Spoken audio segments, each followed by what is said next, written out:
for the next day, then you go on TV. It just doesn't work for me. Anyway, but I know nothing, as I've always said. Thank you very much, sir, for your wonderful submission. Miss Angela, if you're ready to speak, please do let me know, and I will pass the mic to you as I wait for you to raise your hand. But on that note, I want to welcome Mr. Adebayo. Adebayo, good morning, and thank you for joining us. Okay, sorry. Okay, let me welcome Adebayo. Thank you for joining us as I pass the mic back to Miss Angela. Miss Angela, you have the mic. Okay, greetings to everybody one more time. Nigeria issue is beginning to look like drive forward and drive backwards. Well, with the topic on ground, I foresee something like this coming. It's coming a bit late because I think they have tried other means. They've tried to shut the coalition on the timeline. They were pushed back. They've tried to discredit them. They were pushed back. So I think this is one of their top number that they are playing now. My advice will be that the coalition should also bring the topic out since they have the number. I'm trying to study Nigeria. I'm a new person in this terrain, anything about politics. I'm learning in the process. But Nigeria politics is a different ball game altogether. So I think they should bring it out to their numbers. I see that whenever time we shout at them when they're about to do wrong thing, they run back to their covens. So if this topic can be blown out, let all their supporters begin to rant about it. I think both the judiciary will all do the right thing. I think that's the only way forward with those people. You leave them and keep silence and think they will do the right thing. We've seen that they don't have senses anymore. It is only money they see. And with all what Wike has done for them, build houses, buy this, do that. So it is looking more scary. The only thing they have against them is the Nigeria people. Thank you, sir. Thank you very much, Miss Angela, for your wonderful submission. Yeah, they should go out there and, give Nigerians, the assurance that there's absolutely nothing here. It's just people chasing shadows, right? But I know I don't like to talk about what people do privately, but quite a lot of individuals will say no, but the coalition has been going on for 18 months. Some individuals like myself knew that there was something going on, but it's not my position to come on spaces to talk about it. Then that they are not stupid, that they are ready for this. You see, we don't know it all. Nobody that would ever claim to know it all. I'm learning from yourself. I'm learning from everybody. This is my view. I want to believe that yesterday they should have tackled it, right? If there's other reason why they have not done so, then we probably will know by today or tomorrow. But I believe, I'm somebody that believes in timing. Timing is everything. So hopefully they would rise up and do what is right. But if they have other strategy that we do not know, we wait and see, right? On that note, I'll pass the mic to Mr. Adebayo. Adebayo, good morning and thank you for joining us. Yeah, thank you very much. Good morning. Quite a while. I greet everybody on the space and the listeners. Mindset, I know you are not affiliated to any view, but you just have that soft spot for the opposition. However, let me go straight to the topic of it. This is even coming a little late than my own expectation. This is, for me, in my opinion, a very wrong party to use for their so-called coalition, because this ADC, they have had serious issue pre-2023 general election. It's only somebody who is not discerning that will not believe that there will be cases upon cases, litigations upon litigations that will be coming up with this coalition movement joining the ADC. So, in my opinion, and I have said it to sometimes, even on this platform here, I said ADC is not likely to be the final destination of the coalition. There's a very slim chance that ADC will be the platform for the coalition to to really contest the election.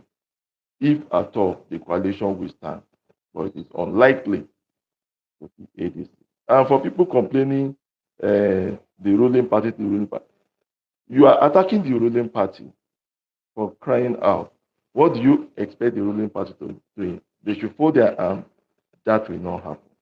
The ruling party will also do everything within their means to also try to scatter whatever partnership by the opposition.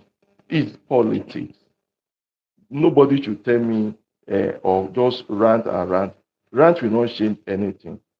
And every time when it comes to judiciary, people tend to now speak as if judiciary is a joke.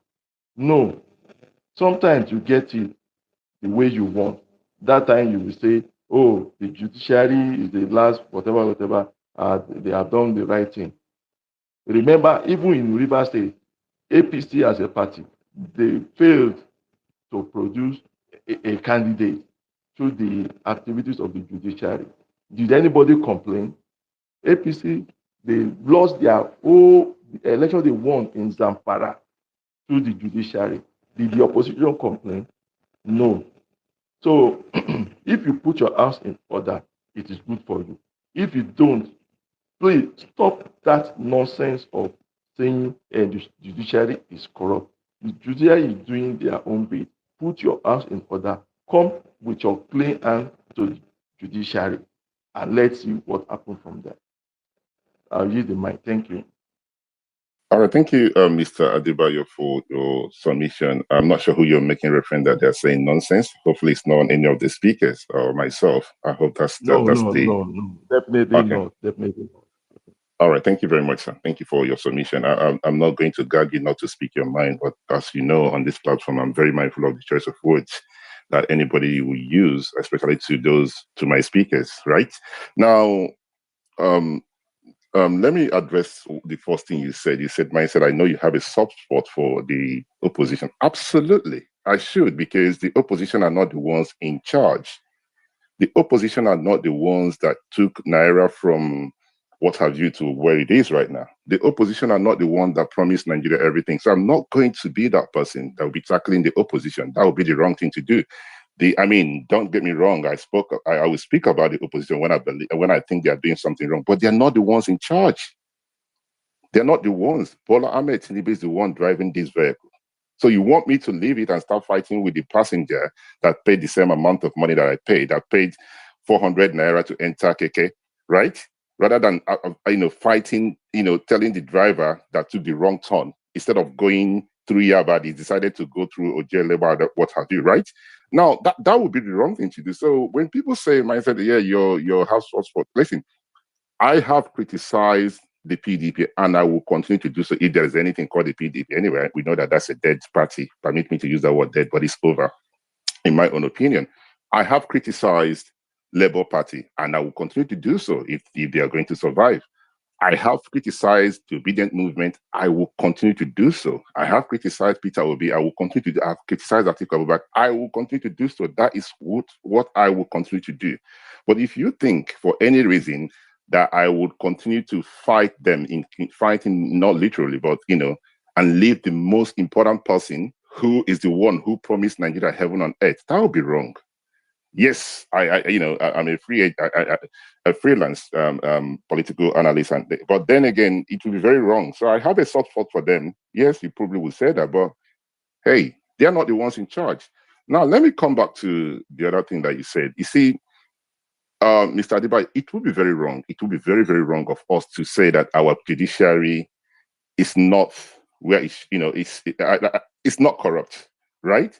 You made mention of the cases in Zamfara State. If you have been on the spaces when we spoke about the problem in the judiciary, we spoke about it.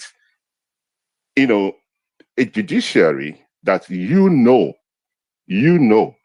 that there's a problem there. You can't come up on spaces to defend it. The fear of Nigerians is not going to court. It's for the court to do the right thing, right?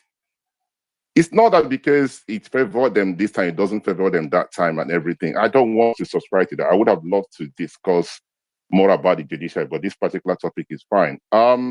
You probably might have an information that I do not have, maybe other speakers do not have, in the sense that this might not be the last vehicle that these guys will use.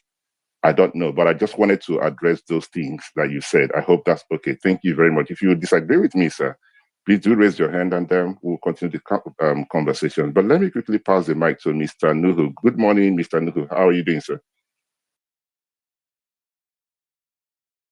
Yeah, good morning, Mindset. Thank you. And good morning, everybody. Thank you for, you've been doing a great work, though I accused you the other time of working for opposition, ruling party. But I think I've carefully watched over the time, and maybe I wrote saying that. But that's fine. I believe we are human beings, so our perception, our judgment is dynamic. So let me come back to the topic. One thing I believe ADC has done is it has brought a very responsible politicians under the same umbrella. So I have this level of confidence in the leadership structure. When you have people like Erufai, you have people like Amechi, Aregbi, all these APC crook. These guys are when it comes to tactics, political tactics, they are very smart. So I believe there is no way APC will just cage these guys and take them unaware. These guys have plan A, B, C, D. This I'm sure. So the only challenge we are facing now is I don't know if this is outside the topic, but is the issue of agreeing to who leads the ticket. So even though I have heard a lot of people I respect told me that agreement has been reached already, so we're just playing, before time comes. So, but somehow it may not necessarily be true. We still have, a bridge to cross. That is, what is the Nigerians, what is the sentiment on ground as to who and who can, what is the best ticket to face APC. So this to me is the major setback or the problem we are going to face in the coalition. But as regarding whether APC will outsmart them and deny them participation, either through ADC or any other, platform, I believe these guys, I trust their intelligence. They will outsmart these guys. They must have, they have plan ABC, like I said earlier. So, and it's very clear the numbers are there for the opposition this time around. We have the numbers. But actually, it's one thing to utilize the number, to be smart with your number, because we can have the number just like we had 2023 and still lose the election if we are not careful. So we just need, like I said, when you have people like Erufai particularly, he's from the north, so I'm from north too. I know how dangerous that guy is. I used to hate him. Even today, it's not as if he's someone I found, but I must admit his smartness. So when you have people like that, you are confident of when it comes to architecture of planning how to do, what best can we present a ticket that sways sentiment across regions with the current reality on ground, because that's what matters. Every turn of election has its dynamic, has its own peculiarity, has the best way you approach it and get your numbers. So the current Nigeria, I believe that there is, though I don't know. I believe there are a lot of people who will disagree with me, but I believe there is a particular ticket I'm anticipating to see, and that Sorry, is the sorry, Mr. Yeah, I'm sorry to do this. Sorry, I do apologize. I'm, I've discussed the ticket and everything. I just wanted to focus on this court case that's coming up, if you don't mind, sir. What is your take on it? If that's okay with you. Thank you, sir. okay, sir. This court case, like I said, is not a threat, in my opinion. The APC can go ahead and do whatever they want to do. I believe they are jittery, they are panicking, they are scared. But then these guys, thank God they are doing it early enough. There must I trust their brain work, that they will find a platform for us, even if it's not ADC. Because at the moment, Nigerians need even just like 1 week to be informed that this is a platform the opposition are going to use. Nigerians are ready to vote this guy out. So as for the court case, I believe it lacks substance. But then you cannot trust the court today in the hands of Tinubu, Wike. These are guys that can go to any length. But I believe maybe I don't support things like revolution, but somehow, some way, they may even push to the extent. But at the moment, I'm not scared of the court case, because the guys, those that took the matter to court lack, legitimacy to even be part of it. So, but you cannot rely on, the court today. But regardless, I believe that they have given us enough time, and we have people that can outsmart these guys. We'll just take them unaware and just find us somewhere dealing with them badly. So I am not scared as to this. This should not in any way, tame us, or cause panic in our camp as opposition people. Let's face them quiet. Let's push for our campaign and whatever we plan to do to just make these guys useless in the election. So, but they will keep trying these stuffs, but I believe we will get them, taking on. We will overtake them somehow, some way. Thank you very much, Mr. Nuhu, for your wonderful submission. I do apologize for interjecting, because I don't want to drag us to what we have discussed for twice, right? Okay. Thank you very much. Thank you. I do remember your tweet when you said mindset is working for the APC. It's fine. It's okay. It's fine. Everybody. Just 2 seconds or so.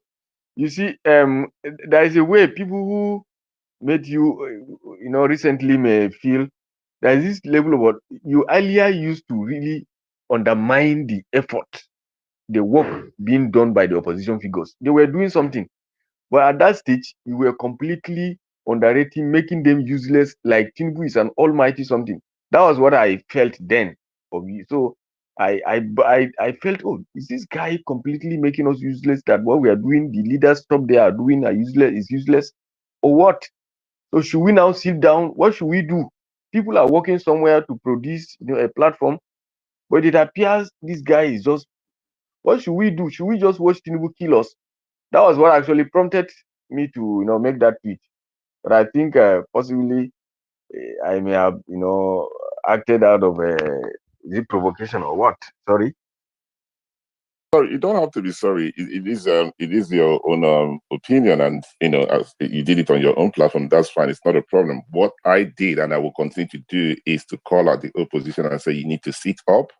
Was I aware that they were planning something? Absolutely. But as I said, you can't just take information given to you and you come on Twitter because you want to chase clouds, and you started putting out things that people have told you in confidence. That is, I was going to use a word that a lot of people might be not comfortable with, but that's how I do things. Cloud chasing is not my thing. So just bear in mind, I will continue to speak about the opposition. So maybe tomorrow you think I've gone back to APC, but thank you very much, sir.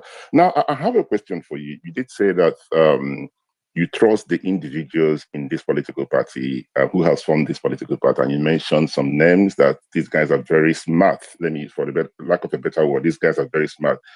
Now, and you mentioned that the court cannot be trusted, right? You see, I have a problem. One can be smart, but another person might be smarter, right? Now, you have to find a way to outsmart each other. Okay, here lies my problem. Maybe you can, explain it to me and those who are listening. Mr. Nuhu, you're still with us, right? Yeah, I'm here, sir. Okay. Now, this news broke out yesterday. I want to believe that you're a member of the ADC.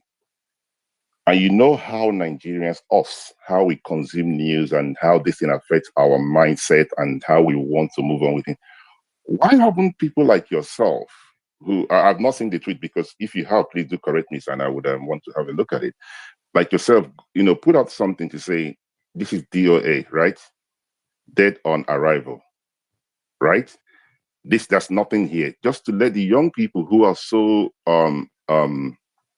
who have seen ADC as a party to, they want to belong to, the party that will challenge the party in power. Why haven't you guys done that? Because personally, for me, you can't be doing something behind the scene. There's a possibility here that this case might actually be coming from your camp, just to put it out there. This is me, right? So why haven't persons like yourself and others put out something to give Nigerians courage, say, the Supreme Court have ruled on this, forget about this, nothing has happened. Why haven't you guys done it? It's over how many hours that this news broke? So if you don't mind responding, sir. No, that's true.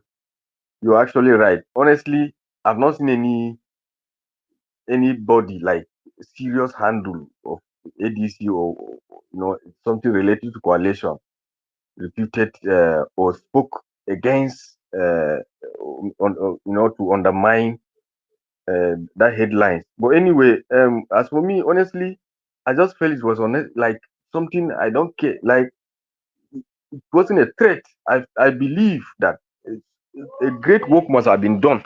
I listened to the flag bearer of ADC last 2023 election.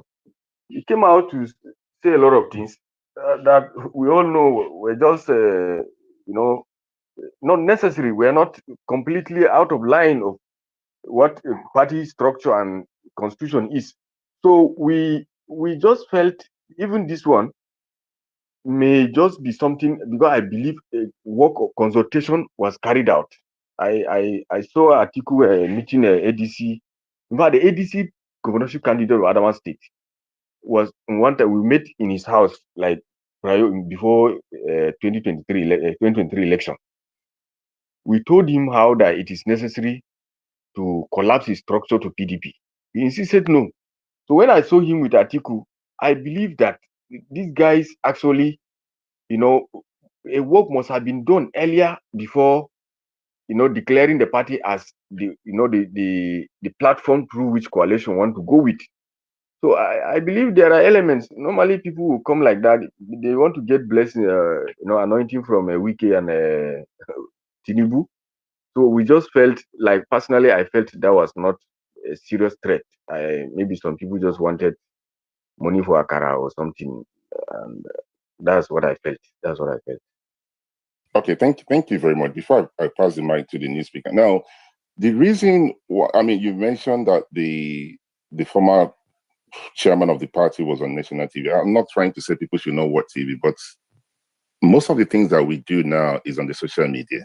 We spend at least 50% of our time surfing the net and looking at what's going on. So it's very important people understand the power of social media. Now, let me address this.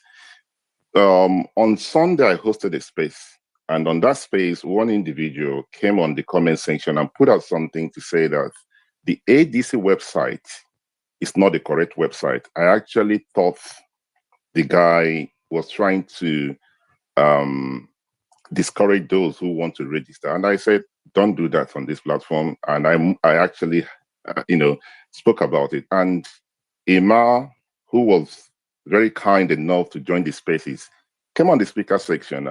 He said, no, what the guy said is the right thing. I apologize to that guy, right?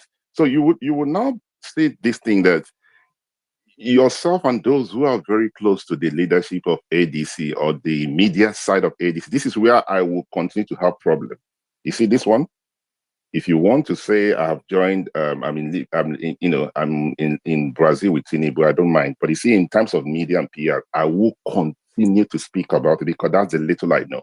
All right, you guys should go out there, tell Nigerians why this case is dead on arrival. It's very important.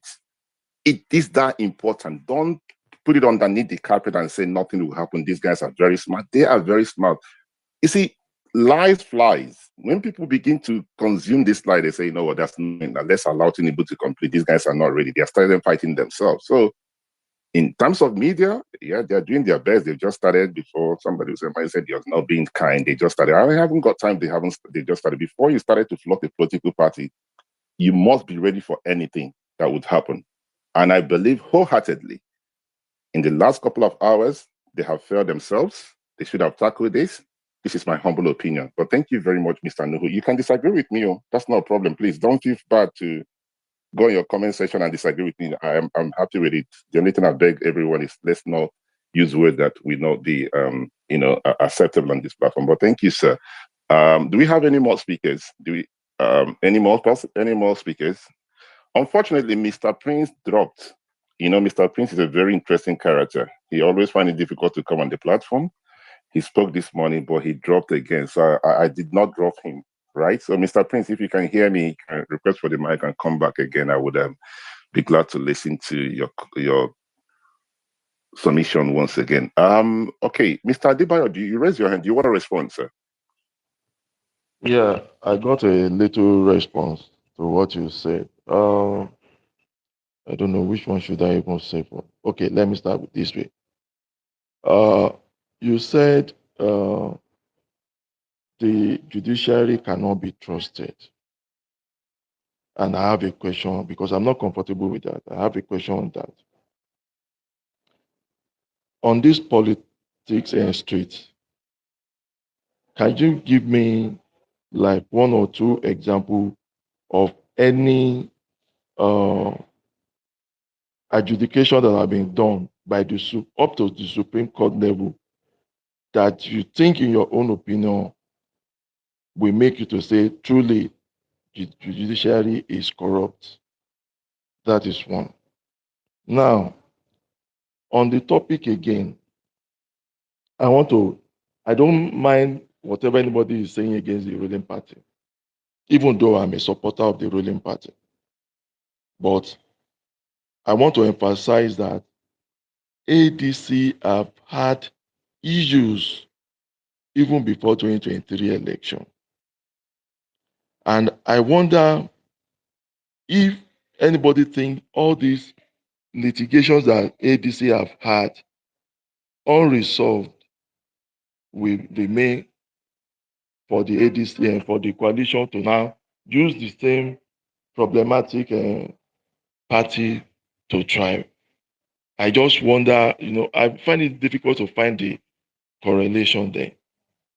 So, and lastly, as I'll be dropping the mic, you see, the last speaker, Johanna, said something. Sorry. You can't leave the platform because you ask your question. So you have to come here for me to respond, right? I know, I'm not leaving. Okay. I'm not leaving. The highest I will do, maybe drop to the listener section because, I'm in a paid employment. So work will start soon. So, lastly, my brother Johanna, I listened to him very well. And I just want him to know why someone like me always come on your space, as in mindset, why I come on your space, your objectivity and, sometimes unbiased. Why I say sometimes, if what you are saying is affecting me, I will take it that you are for the opposition. The same thing happened to Johanna. No. So anytime you tell them the truth, the truth is always very difficult. But when you say it, it will always appear. I just want my brother to understand that. Mindset, I can give you that excellent mark that 80% you are being objective. Even though I see have that reservation that you are working for the opposition, in my own opinion. So I'll drop the mic again. Thank you. All right, thank you very much, Mr. Adebayo, for your kind words. Thank you, sir. I can work for anybody, right? Let's put that by this. So you asked me a question, if I can give you an example where I believe that it's been... Sorry, can you repeat that question? That's hence I like to... Can you repeat that question one more, then I know how to respond. I said, when you talk that the judiciary, they are not fair, they are corrupt, corrupt is the word. And I said, in my own opinion, I'm yet to see any case that been pursued up to the Supreme Court that was not being properly adjudicated. But if you can, perhaps you can give me one or two examples of case or cases that you believe the was not properly adjudicated, thereby giving that label, that tag to the judiciary that it's being corrupt. Thank you. Thank you very much. I'm not even going to go far. The case of River State, I believe you've seen it. If you have not seen it, I can forward the link to you so you can go and read it. The Nigerian Supreme Court has absolutely no power whatsoever to decide a case that is not in front of them. The case that has to do with those that defected and they said they did not defect from the PDP then to APs, and they come back, those National Assembly members, the House of Assembly members, that case was not in front of the Nigerian Supreme Court. I want to be very clear with that. That case that they decided from nowhere, and they brought it to themselves and decided that we are going to, rule on a case that is not in front of them. Please tell me what is more corrupt than that. That gave Nyesom Wike the advantage that he needed, because the Supreme Court decided. If that is not corruption, sir, please correct me and tell me what is corruption. As a court, the highest court, permit me, sir, you ask a question, let me land. I know you would like to respond. You ask a question, and I'm responding, right? You see, I'm not the type that just come to use flowery words and make things look better. The Nigerian Supreme Court decided on their own power to go to your house. I mean, okay, come to my house and ask me a question that has nothing to do with, they shouldn't come to my house. I'm not part of the case. Why are they judging on that case? Have I given you the answer you're looking for, sir? Or you want me to go further because of time? Okay, quickly, you believe nobody brought the case before the Supreme Court? Nobody, followed it from the lower court to the Supreme Court? Because I want to make my own finding. I don't have that fact. I want to make my own findings, and whatever, I will bring it back to you, either for or against. Is that okay with you? Sir, you know me. Yes, that's okay. Let me not overflog this thing. No, Let me repeat myself. It's okay. No. 1 minute. Let me make it very clear. So before you go and find something else and bring it and say, myself, you're lying. Let me repeat it to those over 100 individuals listening to me. The case that has to do with the River State House of Assembly case has absolutely nothing to do with the Supreme Court. What the Supreme Court did, they are deciding other cases, and they decided to bring that case that hasn't come to the Supreme Court and rule on it. That is corruption. And if we as Nigerians cannot look at, and say to ourselves, this is wrong, then we have no country. We should leave it there. But I want you to go and do your findings. Please, if you find anything to contradict what I said, tag me on it. I'm quite happy to open a space and we can discuss it. Thank you very much, Mr. Adebayo. Always a pleasure to have you on the platform. As I pass the mic to Roy. Roy, good morning, Roy. How are you doing, sir? Good morning, Mindset. How are you? I'm awake. I'm back again. I'm not doing very well, though. I must be honest. I went to the gym and I've not been for a long time, so I'm not doing very well. So now, Roy, let me go straight to the topic. The court has asked ADC the court has been asked to sack the ADC interim leadership. What is your take on it? By itself, if I take it standalone, that is not a problem. I think it is part of democracy. Where I will have a problem is uh, who is the chef cooking this stew. If the chef is part of the um, current administration, so if they are the ones engineering this move, that's where I will have a problem. And we are talking about the courts. Just yesterday, we saw the poll that says the low confidence there is in the courts, in the judiciary, and that is not accidental. By training, I'm not only in cybersecurity, I'm also an auditor. The key thing in auditing is independence, and it is even more crucial that the judiciary is independent. Not only that it is independent, that it is seen to be independent. So the perception of independence must be there, and the reality of independence must be there. That is totally crucial for any uh, democracy to thrive. And I always say this, that it almost feels as if Nigerians don't understand what democracy is. Maybe we should have another form of government, because you cannot be saying you are happy. You will be happy if the present government and the president is destabilizing the opposition. That's not true. And if we stick with the judiciary, what gives the judiciary any legitimacy is the faith and the confidence that comes from the people. That is what matters in any democracy. We want our country to make progress, we want it to develop, and we want to have that faith that the judiciary will be the last hope of the common man, where Nyesom Wike will not, or someone as powerful as he, will not have the confidence of the outcome of any case before it is even ruled. There was some spaces we held some time ago at Mindset. I don't know, you might have the number of the fact that Nyesom Wike consistently has had ruling in his favor. I don't think anything has changed so far. I think we had that spaces about 3 years ago. Until date, that hasn't changed, where he already knows the outcome of the case, and then now wants to build houses for judges. Where's the independence? That is already wrong.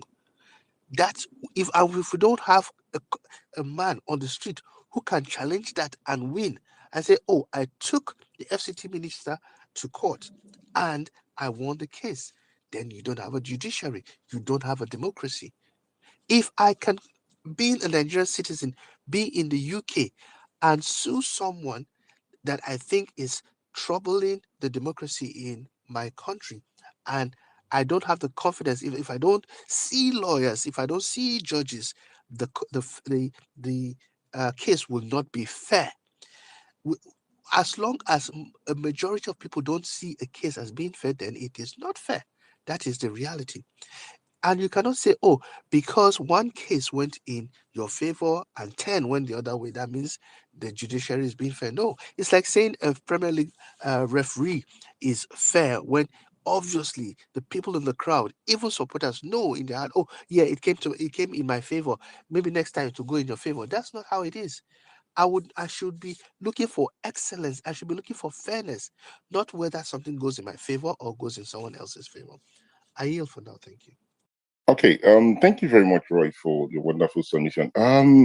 You talked more about on the judiciary. What is your take on this case? And okay, let me change. Let me rephrase my question. Now, you're not a member of the ADC, but it would appear that your principal might be, a member of it. So somehow you are tied to it. This thing is out there. Why haven't you guys tried to kill the story, kill it in the sense that to let Nigerians know that there is absolutely nothing here. Cases like this has been ruled before. The recent one has to do with the PDP, the Supreme Court rule that is an internal party affair. It's going on in the Labour Party again. And allowing something like this, and in the last couple of hours, there's nothing from permit me to say I just wanted to make you part of it, right? From you guys to say, Nigerians shouldn't worry about this. Why haven't that happened? That is a very fair question from you, Marcet. I like it. And I think for any marriage that is starting anew, there are teething problems. There are problems of knowing who is doing what. Of course, we have seasoned politicians, we have experienced uh, hands as well. We'll take this and learn from it. Timing is everything. I absolutely agree. And we hope this doesn't grow uh, in the wrong way too quickly, and that we can attend to it. But I agree with you that something should have been done quickly. Like I like to say, as a manager of risk, you have to have plans for even the things you don't know will happen, contingencies. And this is one of the areas where they have failed, in my opinion, and I cannot sugarcoat it. All right, thank you very much. People, a lot of individuals will disagree with you and myself and every other person say, oh, this only happened and this thing. This will snowball to something else, right?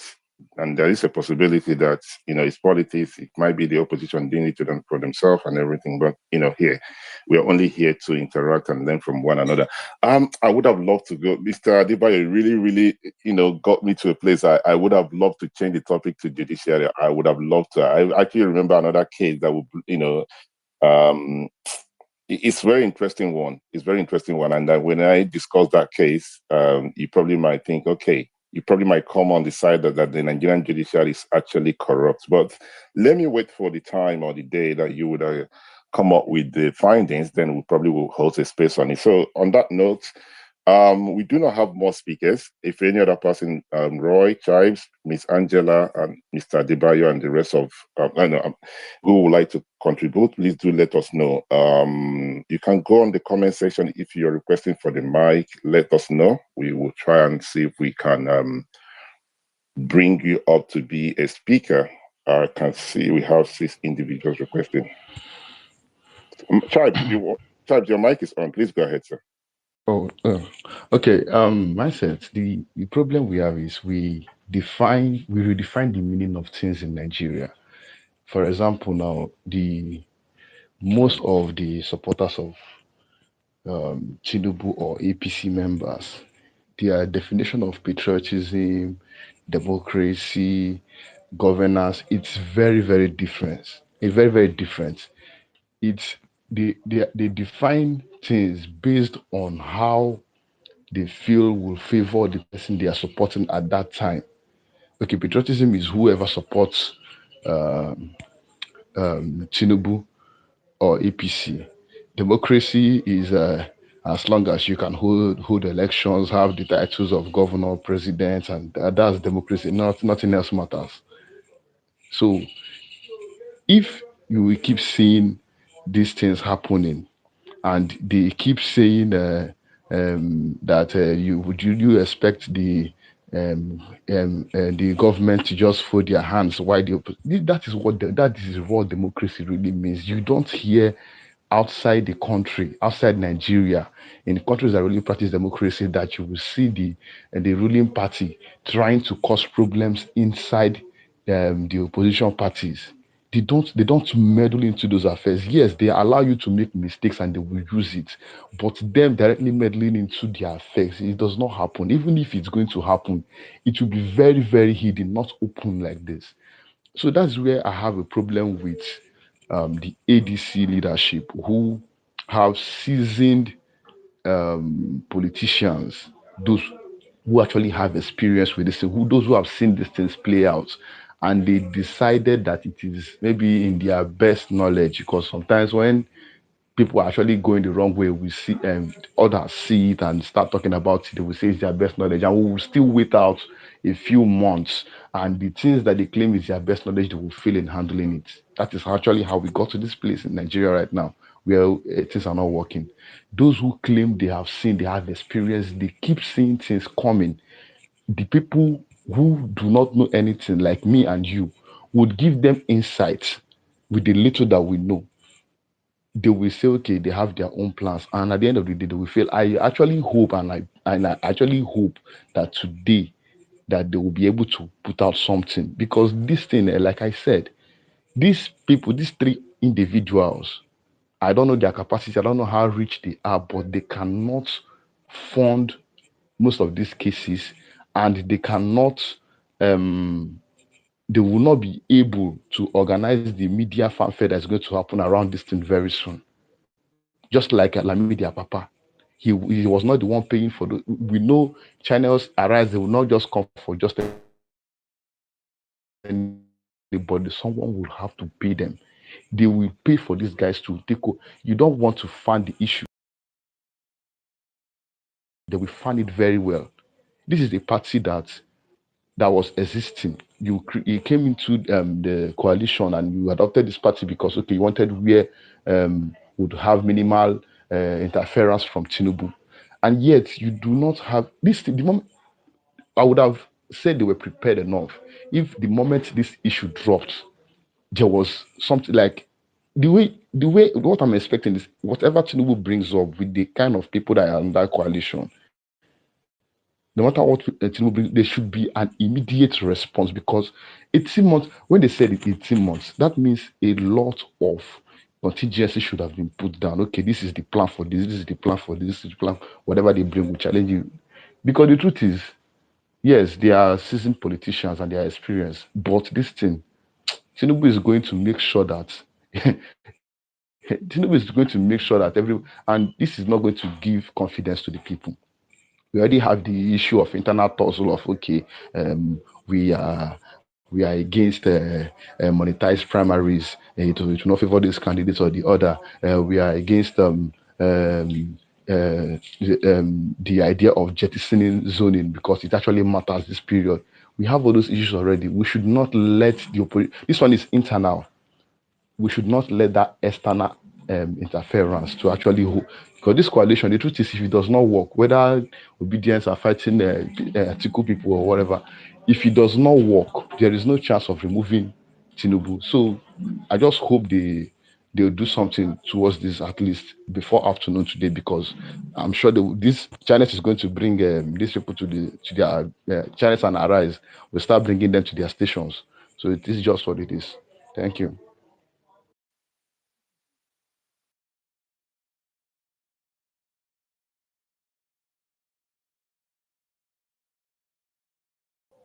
I'm sorry, can anyone hear me? Oh, I'm I can out. hear you, but we can't hear mindset. Oh, okay. Can you hear me now? Yes. Hello? Can you guys hear me? Yes, I can hear you. Yeah, we can hear you. Oh, sorry. I'm not sure why we're having this problem. I said thank you, Mr. Child, for your wonderful submission. Some of the things you said, I agree, but one or two I disagree. And I would say the ones I disagree. See, this notion that the opposition, the party in power, is destabilizing the other political party, and it shouldn't happen. I don't want to subscribe to it, and I will tell you why. This is politics, right? The opposition should know that Bola Ahmed Tinubu is not going to fold his hands. He would put in more effort to make sure that they don't have anything to hold on to challenge it. Because if he fold his hands, then he's saying to them, "Come and kick me out." Right? So it's not left for the opposition to stop any leakage from anywhere. Right? So I keep hearing people saying, "Oh, this guy is destroying the party he wants." You do something to stop him. Nigerian politics is different. African politics is different. Right? Am I encouraging him to do more? Probably might say yes, mindset is encouraging, but this is politics, guys. If he managed to get 2 or 3 individuals into that political party to destabilize it, that is their problem because they have not done what they need to do. Now, I've just got a message on my DM saying that the spokesperson of the ADC actually put out a statement yesterday, making reference that there's a problem. The party wants to destabilize. Headlines matters. Headlines matters. Myself, others might not have the opportunity to go and read the whole article. But when you put out something Nigerians will just screenshot and move on, right? In terms of media, I gave it to him. I applauded him when he was on Channel TV, and I said, this guy, is very good. But one cannot tell me that the APC, sorry, not the APC, 3 individuals came out together and say they are dragging your thing to court. Even if the spokesperson don't want to say anything, you have foot soldiers.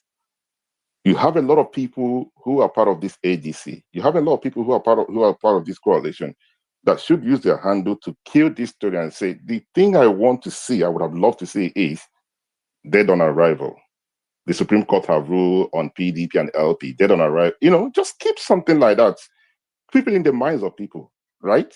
But maybe one or two individuals have done it. It would have been more, it would have been amplified more, because if you think this case here, whether it's today or tomorrow, will not make an impact, one will be lying to themselves. Mr. Chives, you can speak, please. Thank you. Okay, myself, I agree with what you said. Yes, you would definitely make attempts, and it's up to the opposition to be able to defend their house and protect themselves. I was just trying to respond to, or I don't know. Okay, the person is on this conversation. It's just the statement he said.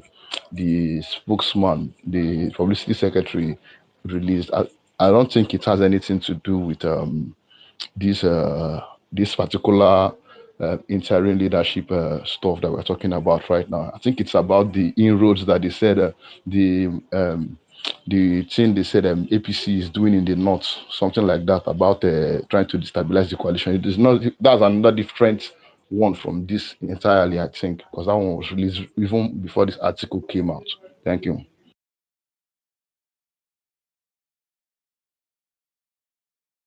Okay, thank you very much. I'm just going by what somebody said, so I'm not, have to disagree with them. As I said, if for someone like myself, I didn't, people that might not be interested in politics would read the headline and run with it. And someone have just sent me a message on my DM saying people, they've been told not to speak more about the negative part of the coalition. You see, this is the problem. This is the biggest problem. There's a way you kill a story. There are some stories you need to speak on, right? This particular issue is not something you will say we are not supposed to speak on, right? This particular one, you have to speak on it. You have to kill the story if you want to. But Mr. Child, please, you don't have to agree with me. This is my own opinion. And if you stand by your opinion, I have to respect that as well. Please, it's very important. I don't want it to look like, everybody have to agree with what I've said. Why are we losing speakers? Only yourself and Adebayo. Child, go ahead. Princess, I do not disagree with you. I just said, okay, like, I was just trying to define the type of democracy. It's not actually real, or I don't know how to put it, but it's not a healthy democracy where the government in power will be actively making every attempt. Yeah, like you said, I agree with you 100%. He's not going to fold his hand, and it's up to the opposition to actually put in plans to be able to defend themselves or protect themselves from his tactics and everything. I'm just trying to say, okay, if we're actually practicing this democracy, I'm not talking to, it's not even about what you said. I was talking about the APC guys now. The democracy they preach, and they try to claim that the person that they support actually is a hero of democracy and all that. And I agree with you that Africa democracy or Nigerian democracy is different. True. I'm just hitting on the point that, okay, this is the kind of democracy they always find this is okay, that if this person does this, it's fine. Yeah, and like you said, it's fine. I'm not actually arguing with that. I'm just trying to say, okay, this is my own view. Your view is correct too. And I'm just saying mine. Thank you very much. Yeah, that's what I'm saying. I think we have lost in translate. We are moving around this. I said, your view, please, if you believe, I strongly believe in your view, please, you don't have to agree with me. That's what I'm saying. I'm not saying you should disagree with me. I want people to have their own view. I'm not here to claim to know it all. And if you believe that what the opposition is doing is wrong, stick to it, right? Convince me. And I understand what I'm trying to say, right? I'm not trying to. Hope you understand where I'm coming from, Mr. Chives. Yes, my sister, I do. Thank you. Thank you very much. So maybe I will be convinced tomorrow to look at the things from your own angle. Please, those on the speaker section requesting for the mic, please do indicate that you're requesting for the mic, and we'll see what we can do to bring others to help to bring you up to be a speaker. But let me quickly read out what Mr. Alex, good morning.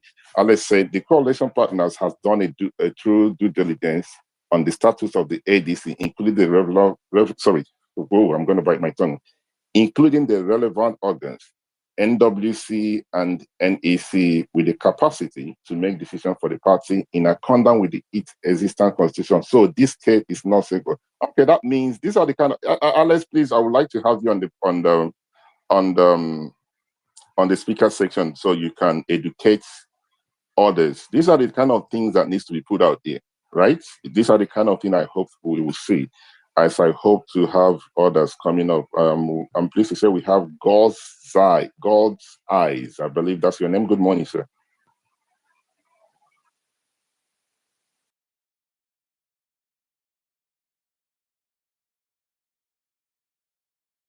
Mr. God's Eyes, am I still audible? Yeah, mindset, you are. You are audible. Yes, sir. I've called you to speak, sir. Okay. I think the current situation we have in this country still boils down to why we, just as Chibs was talking about democracy we have today in Nigeria, it still boils down to the rule of law and the judiciary, the independence of the judiciary at the end of the day. And we all are students of history who understand the issue of Watergate and what it did to when it came up, the scandal of Watergate, and how meddling in other political parties' affairs can snowball into something else. And a strong judiciary will always carry the day when things like electoral violence and the rest are not just looked at as part of the politics of the day, and nothing is done to stem it. Because the whole situation we have in this country of the kind of politics we run, that we call politics, or we call what we call today that whether opposition is meddling or internally or not meddling, is because of what we have had over the years, and it has piled up, and people have seen it as the new normal for the way things should operate. And the judiciary in its own, due to their lack of independence, have not actually defined and ruled on cases even when it's brought to them. They have made cases for a lot of a lot of cases have been ruled in ways that the public has lost faith. The Akpabio's case, where he didn't contest the primary and he's a senator today. There are a whole lot of cases you can bring up today, and you look at the judiciary and the way they have ruled over it, and today they are seen as a walkover by most people. Prefer not to take things to the courts, because taking it to the courts would not get them anywhere. But not to really digress away from the topic at hand, I'll just say that this is our normal. This is what we have. For the opposition or the coalition to not have put out statements, I thought normally when you have a political party, there is a media team that is always ready. They're always combing, they're always looking out there to see how they can put out statements to either douse a particular rumor spreading, or to correct statements, or to do what they should do. Most times in Nigerian um, political parties, it's most times you, like for example in Labour Party, then it was the obedience that were the ones taking charge of putting out statements, where there was no structured media that was taking charge of doing that. And now we are in such a case where something as important as this is out there, and for hours there's no statement from the political parties. So that means whatever guys they tell, whatever um, tool or office they claim they have, is just for show. It's just there that, oh, let it be that we created an office that says that is in charge of media. And as someone said, everything that has to do with democracy or journalism, when it comes to Nigeria, it becomes skewed. It's just a template place to occupy that position that we see. I don't know if they really understand or have a job description of what they are supposed to do, or how quickly they are supposed to do those things, or how to structure these things to make sure that it meets the demand of the time. For a political party that is as consequential as ADC, where they see the amount of overwhelming support they are receiving based on this opposition, and they are not taking charge to create that confidence, that for a while a lot of people had already given up hope and placed themselves that whatever. And you can now see how much there is this what word should I use? Energy that has been ignited in populace, and people are now talking again about the politics. Before it was just whatever happens, the APC will win again in whatever way they know how to win. And you have gotten an opportunity to create a formidable opposition with the overwhelming support that you are receiving, with the energized atmosphere, and something as important as this happens and there is nothing. Everywhere is silent. And you are giving the opposition the time to continue to push whatever they are pushing. Then I don't think they are really ready for the job they say they are ready for. And if we're not careful, we'll be back to square one, and then we'll start looking at ourselves and asking ourselves, what happened? What happened again? That's just what I have to say. Thank you. All right, just to let you guys know, there might be noise in the background from my end. I'm just doing something just to let you guys know. So I'm going to try and do that speak as well. Thank you very much, guys, for your wonderful submission. Now, I want us to look at it from another angle. You know, there are those who are in this opposition that would say, okay, we know what we are doing. Okay, we cannot help this guy to amplify this that they're.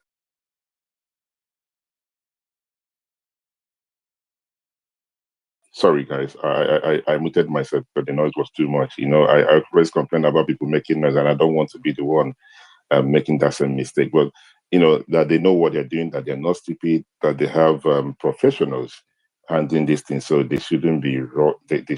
People should give them time, not to rush to things like this. The problem here is this. I understand that, right? But here lies the problem. The party in power would milk this thing. We are in the age of social media. APC will milk this cow and milk it to that there's no milk left in this cow, right? So, in as much as you have an idea, you have a plan B of what you're doing, but we are in the age of social media. What the APC, I see the APC doing is, whether it's the ADC that decided to bring for 3 people and say to them, go to court, at least let's start this thing and make sure there's no loophole. That's a possibility to that. But at the same time, you can play, you know, a devil advocate. You're the master, you're the servant, right? But your social media handlers should be able. It's that important.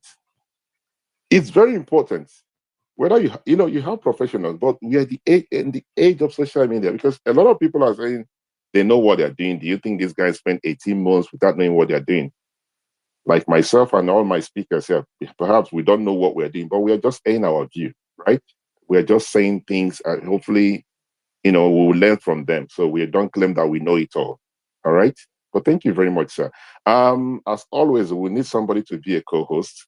We have individuals requesting for the mic. If you have not blocked anybody, please do request for the mic, and I will make you a co-host. Anybody that has not blocked anybody, we have nine Nigerians who would like to contribute. Please do raise your hand if you want to help us to be a co-host, so we can bring you up. Anybody willing to help? Today, nobody's trying is happy to help. So the speakers on the speaker section, please try and leave the spaces and rejoin again. Let's see if that would help, as I hope to bring somebody to help me and be a co-host. Let's see. Yeah, Igede, I can see you're requesting. You said you're requesting, but I cannot see your request. So am I audible, please? It appears nobody's responding. So Yeah, I can hear you, mindset. I don't know if there is any. I don't. If Igede does not have a lot of people blocked, I don't know if I can. Okay, if I join, I'll bring people down. No problem. I'll have to say, okay, if I will bring Igede up and then maybe leave as co-host because I can't be there because I have blocked a lot actually. Any other person? Roy, have you blocked? Who else has blocked people? Mindset, I usually don't block, but when they block me, I block them back. So I have blocked people. All right. So what I would do is you usually don't block, so obviously that puts you in a much better position than any other person. Do you mind, sir, to be a co-host and see if you can bring others up as well? Would that work for you? I will do, but it might be unstable. I'll do that, but as we are doing school runs at the moment, network will change as I leave the house, go on the road. So I'll do that, but it might affect my stability. That's fine. Let me make you a co-host. Then you come up and we'll make the best out of it until you leave this platform. Thank you. So those requesting for the mic, please, if you don't mind following Roy, the conversation will continue as I welcome Mr. Lumumba. Good morning, sir. You're here again. How are you doing? Mr. Lumumba, good morning. You raise your hand, sir. Good morning. Can you hear me? No, we can hardly hear you, sir. Okay, how about now? Can you hear me? It's very clear. It's very clear. Thank you. Okay, yeah, I was just volunteering to co-host the other time. Oh, you're trying to help to co-host. Yeah. Okay, all right. Okay, do stay with us. Let's see what happens when Roy drop. Then we can bring you up. But I thank you very much, Roy. I can see we have brought quite a number of individuals up. So anybody that would like to speak on this particular topic, please do raise your hand. I can see we have BMO. Good morning, sir, and thank you for joining us. Oh, good morning, everybody. Mine says good morning. It's a very important topic in the house. I'm currently really interested, so I joined the space this morning. I'm also bothered the way most of you are bothered. One, about the coalition, and two, the kind of people that are involved and their interest in it and the way forward. And the platform in which we average Nigerians want to change the narrative in 2027. The ADC as a platform is okay for me, but I think a lot of job need to be done. And when you look at the people who are involved, I can say 85% of them are there as a form of a revenge, on a revenge mission. And the other remaining percent that we are looking up to, they have not yet spelled out. They have not yet made their position known where they want to be and what they want to do. For example, Alhaji A. Atiku and person of Peter Obi. I was speaking on a media station, then I was last Sunday, and the presenter asked me if I've which position I'm in, if I'm still PDP or if I've gone back to Peter Obi. I told him, well, so the moment my leaders are in PDP, they have not made any move, then I still remain with them. But any coalition that that is being pushed for the interest of Nigerians and removing Nigeria from this hardship that I'm in, I'm concerned. I'm really, really concerned because a battalion cannot go to war with a divided briefing or a debriefing or rather briefing. before going to the war. If I have a different information, Sorry, I do apologize, Mr. BMO. When I raise my hand, please, it means I need to interject. Please, I hope Go this on. will not. No Please, problem. thank you Just very go much. on. So, I don't want us to digress from the topic. The issue of the opposition coming together, I think we have discussed it on this platform. So, if you don't mind, sir, let's stick to that topic. The courts asking, trying to sack. So, three individuals have approached the court to sack the interim leadership of the ADC. If there's any way you can marry with your thoughts, rather than we going back to who will be the candidate, I think we have dealt with that. If that's okay with you, sir, please. Thank you. Thank you for thank myself. I'm actually not. I'm not going to involve myself in who is going to be the candidate because it's a very different topic entirely. I'm happy that you guys have dealt with that. The court issue is something that me personally have lost interest in court issue in Nigeria because of what we have seen so far. I'm from Edo State, and you can see what is happening in Edo State, especially from the tribunal to the appeal court. Now we are in Supreme Court. We are hoping that the right thing will be done. So what is crystal clear, like the Bablika Teke Mene Yufasi, can be changed in the twinkle of an eye because somebody who is powerful, is in a very powerful position, is giving an order. And a lot of things have been done in the judiciary which ought not to be done, and which our constitution publicly and openly frowned on. For example, where you see a politician involving in the judiciary system, trying to appease the spirit or the emotions of the people who are working in the judiciary, is very, very alarming. And because of what we have seen so far, before a case get to court, Nigerians are already sensing the ending. They're already predicting it, just like Mayu. Let me not use the word a big ad club. Just let me say Crystal Palace playing with Manchester City. So you can see the odd is very slim, and that is on his own side. On this case, people approaching the court that the interim leadership of the ADC should be sacked. That is not normal. One, is not normal because even before the coalition, these cases were not there. And immediately after the coalition was announced, in less than 1 or 2 days, we saw people coming up with different ideas. We did this, we did not agree, we not agree, we agree, we are fighting. Started coming up. This is a very normal pattern that we have been seeing. And we have seen it before, and it is working. I wouldn't just want to say it is a tactics of the opposition, and people look at it as an evil. It's an evil tactics. But me as a politician, I don't look at it that way. Politics is me mounting pressure on the wound of the opposition.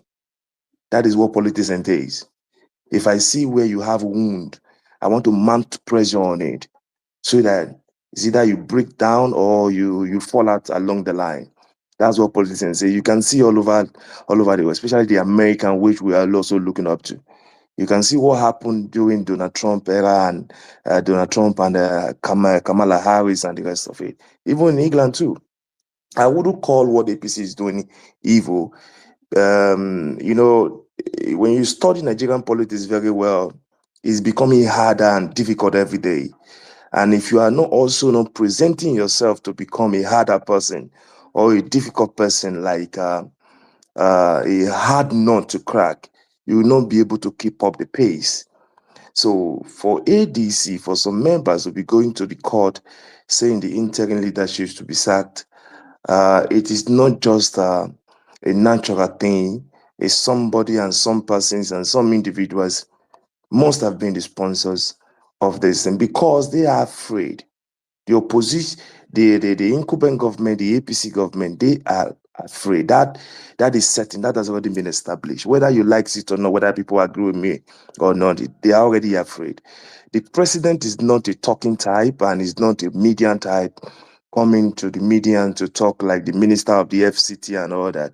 But you can see that people who are surrounding him, who they present themselves as the strategists of the government, they are already coming forward to say attack the opposition, attack the coalition. Because I'm calling the coalition at the opposition at this very moment, because since the last 2 years, we have never had a really stronger opposition, just like what we have in the last 1 or 2 weeks. Because that coalition actually is like a button that waking everybody up. It's an alarm that waking every Nigerian up, and especially the ruling party, the APC and the government. And you see the spokesperson for the presidency coming up to say this and that against the coalition, and the FCT minister going to the media station with an outburst showing his emotions and all that. I am not bothered. But one thing I want us to look into, every Nigerian man go to the judiciary, approach any lower court, higher court, middle, or whatever you can call it, and be expecting to get justice. Because I was in the courtroom when my principal, Dr. Aswe Udalo of the PDP, during the tribunal judgment. There were three man panels, a lady and 2 men. If you read the body language of people, you should be able to understand what they are into. Just like the way I started talking now, you already know where I stand, what I want to say, and what I want to do. So when you look at them, that is what they call in rulings taking point, like prayers and all that.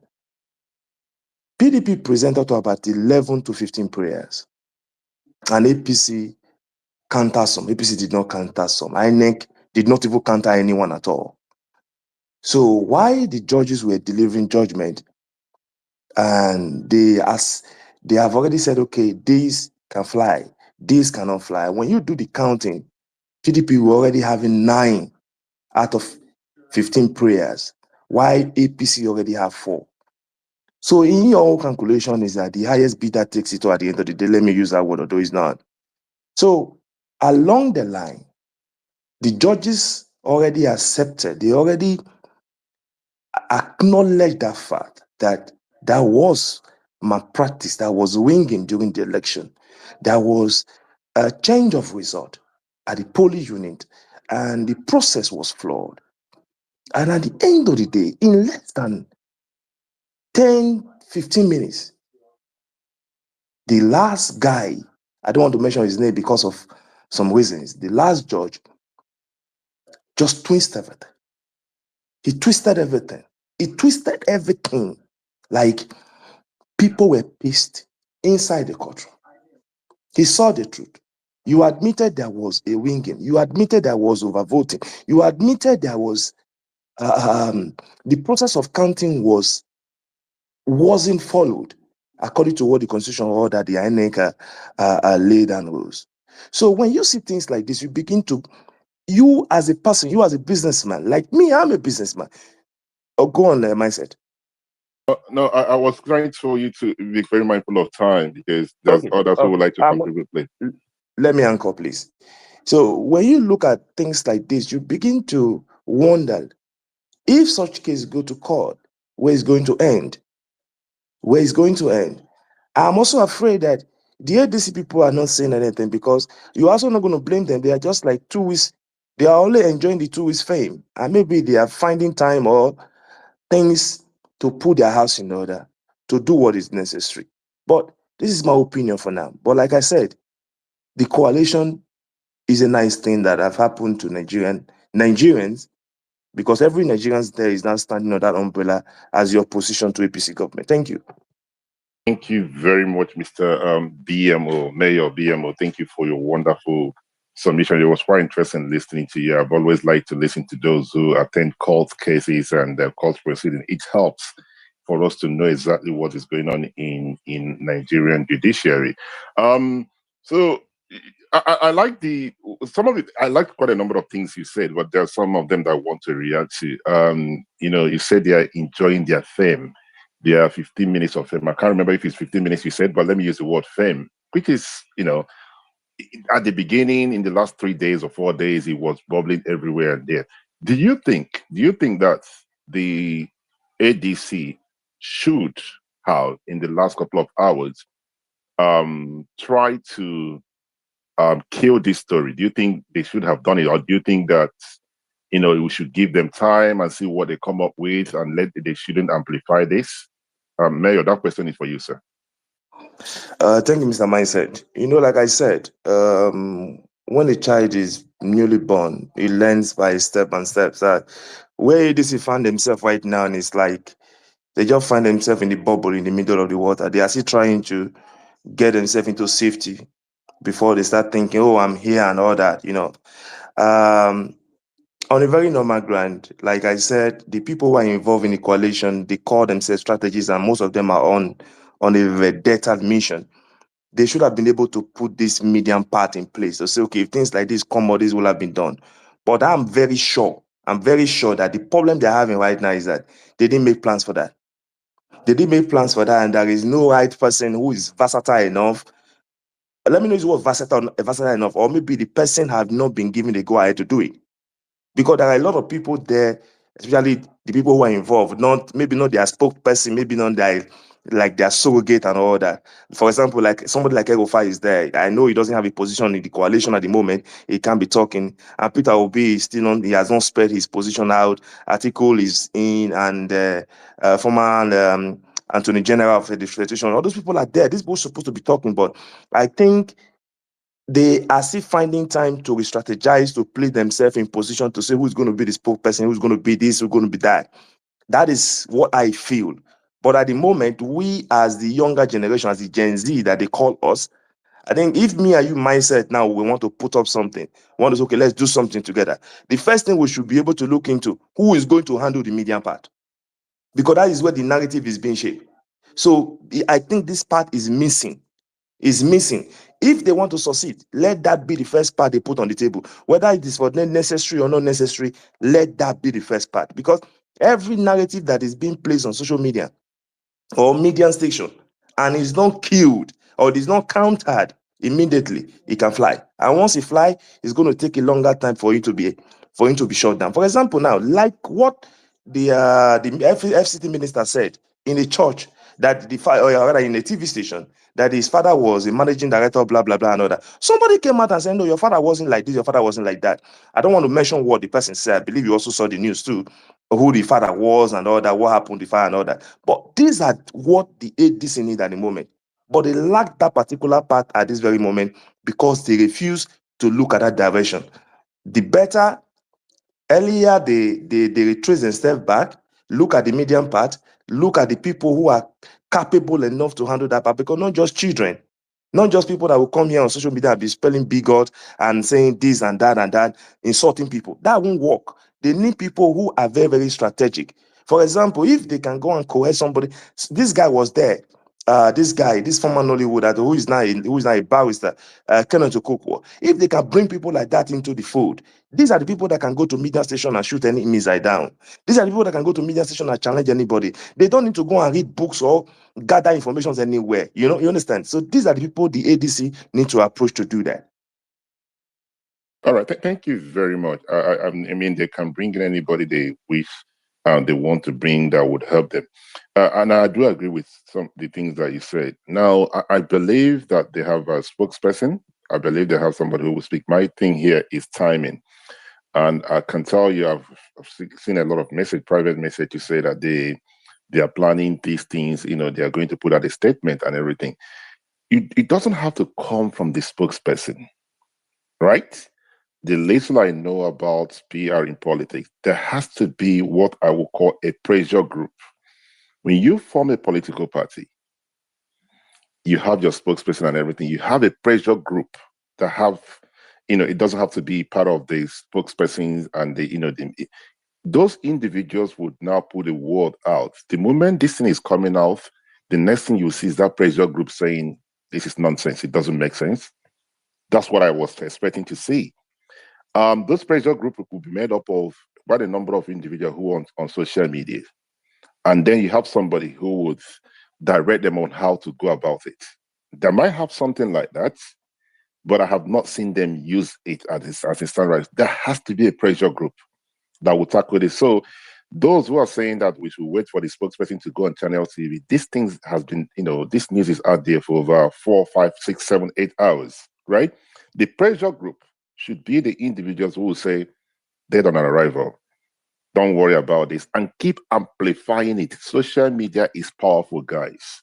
Well, thank you very much, Mayor, for your wonderful submission. As I pass the mic to Ige, the first son. Ige, you have the mic, sir. Good morning, myself, and good morning, everybody. It's nice being here this morning. When I saw the news yesterday on the timeline, I laughed at it. And when myself retweeted it, I commented and said this was very funny. Because to me, it's funny because if you listen to the spokesperson the other day at Channel TV, he said they have done their homework very well and they have their legal advisors who are ready to pick up any case that might come from anybody because they are expecting it. The coalition expect that they might come a time that things like this will come up. So the spokesperson make it clear that they are ready to tackle anybody that might come.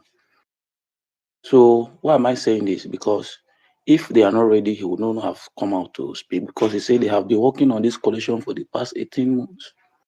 So meaning they are very sure that things will come and they will also prepare to defend it. Now, these three gentlemen came up that also the national chairman does not have the right to hand over the party to the interim government. Why? Because his time has elapsed. Those are the cases that they brought before the court. If I read it well, so those are the cases they brought before the court. So to them now, they're actually coming out to look for people to fund them, to fund their lifestyle for the next 6 to 1 year. If how the court case might go, because if you look at what Lamidi Papa did, that was what he did. He came up, he looked for somebody who will fund him, and he has the money. He was enjoying the fame and the money then. So these three gentlemen have actually come out to say, yes, let's come out and do this. Maybe the ruling party will buy the idea and they'll fund us. To them, it might be a business, and to them, it might be a plan between a coalition that these people should come out like this. Nobody knows how those people come out, and nobody knows their intention and why they are out there for the court case. So for me, I don't see anything wrong with the case, but the problem is the coalition not responding to the accusation on time. Even though the spokesperson have not come out to say anything. I only saw a tweet from Dr. Udo that was referring to the court case of the Supreme Court regarding the PDP case that say party primary affairs is handled between the party alone. So I saw that with Dr. Udo's handle yesterday. And I also say, okay, this is good. If the party or the coalition members can retweet and even bring out those PDP case against their secretary, their national secretary, that they say the Supreme Court say that everybody should settle their party affairs within the party, that it does not have anything to do with any outsiders. It will also be fine. So to me, the case is also a welcome development. Let's wait to see what their response will be. Maybe before the day runs out, nobody knows what they have been going through. They will come out to say, since that day they have come out to launch the coalition, that have gathered to launch the coalition. Nobody have seen them holding a meeting or any brief conference aside individual coming to radio station or TV station to talk one or two regarding how the coalition and their aims is going. So my submission is that I don't have anything or any fear that there will be anything that the court will do. I don't think the Supreme Court will do otherwise than what they have done to PDP and the Labour Party, that they asked them to go and settle their internal affair within the party. So the same thing will be also handled. Since the spokesperson said that they have already made their consultation and they are sure that all those things will be taken care of. Let's wait to hear from him maybe this morning or later in the day. Thank you very much, Ige, the first one. I hope I'm audible. Yes. Hello? Yes. Okay. Sorry, guys, I will be asking this question because yesterday was quite a very interesting day. People keep complaining. There's an individual who was up here before, but I'm not able to see him. Saraki. He was on the speaker section, but he dropped. So anyway, as we wait for Mr. Saraki to rejoin, I will then pass the mic to naughty obedient. Sorry, okay, one minute. I think just bear with me. 1 minute. Okay. I think the Mr. Mulumba is next. Sorry, Mr. Mulumba, please go ahead, sir. Oh no, I just came up to volunteer for that co-host stuff. So for now, I don't have any contribution. All right, then. I think let's go to Teddy. Teddy, you have the mic. Then we can come to naughty obedient. All right. Good morning, all. Can you hear me? Yeah. Good morning, sir. The court has asked to sack the ADC interim leadership. What is your take on it, sir? Well, I believe it is not possible. You see, politics is a very serious business, and those that organize the coalition are experienced people. So why I'm not bothered is that they know what is going on and they will react at the appropriate time. And also they are being careful and they are also preparing for what they come out with. But I'm not shaking and I'm not afraid if the court will side them because I know they can't. That's my take on that. Thank you. Why do you have so much belief that the court will not sack them? What makes you think that it's not possible for the court to sack them? Well, like I told you, the Nigerian politics is a very serious business, and if you check like the FCT minister, you can see he's a verbal person. Sometimes he would like to attack you first to know if you are prepared, and those people he's dealing with are experienced like him, and they have their own strategies. But one thing you should know is that the coalition is an opposition party. So if they come out fully open, people might use the power of incumbency to boycott them from their plan. But like I said before, they are experienced people, and before the time elapses, they will come up with something strong. I'm sure what we've seen from the ADC is not all they have. This is just the beginning, and I know they are coming up with something more stronger that will be more fruitful. All right, thank you very much. So, please, if you don't mind, I'll have one more question for you. Now, Okay. I want to believe you understand how you know politics maybe more than myself and those of us who would like to learn from you. Now, PR is a very big part of politics, right? This statement has Yes. went out yesterday that some individuals have approached the court. Sorry, sir, do you mind muting your mic, please? And it's interfering. Thank you, sir. Now, this message went out yesterday that 3 judges have approached the court to say that the interim leadership of the ADC need to be sacked. And we have not seen anything from to fight against this. I agree that there are quite a number of seasoned politicians, strategists in there, but you that know politics, don't you think that there should have been something to push out there? Because for persons like myself and those who who are still learning about politics, to say, okay, in as much that these guys have put this out there, I've seen a handle from Mr.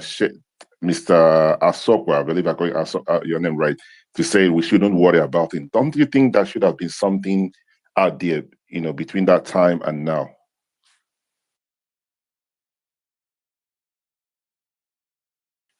Sorry, sir, is he still here? Gosh, we lost him. Okay, his line is saying connecting. Please, am I still audible? Very audible. We can hear you.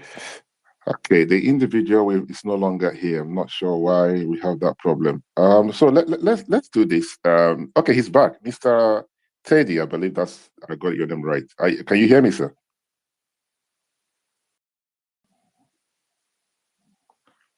Mr. Teddy, if you can hear me, please, can you please unmute your mic and speak?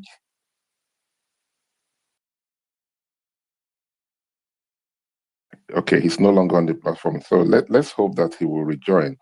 As I make Mr. Lumumba the co-host, Mr. Lumumba has agreed to help us to co-host. So those requesting for the mic, please, if you can, follow Mr. Lumumba. He will bring you up. Sorry, I had a problem with my network. Can you come again with your question? Sorry. Okay, I said that for somebody who understands politics very well, and you mentioned that these individuals are seasoned politicians, they have strategies and everything. Don't you think that because of the age we are now, the age of social media, that there should have been something from them to counter this the moment this case came up online. Don't you think so? Well, you are very correct, but one thing we should know is that the opposition, they have their ways of buying people. So the coalition, and let me say the strong people in coalition, knows that any act they take, like they are too fast to take, it might come from the opposition, who will try to infiltrate them. So the truth is that they're supposed to have all these things supposed to be in place. But for me personally, it's not late, because they need to be sure people who they are dealing with. For example, now you might be part of opposition because you willingly want to be part of them. But then, don't forget there are personal interests in politics. As I'm talking to you, like that day the coalition was launched, like a day after, people started calling people that you need to come in, this is happening. Like for me, I received like 3 calls from different camps.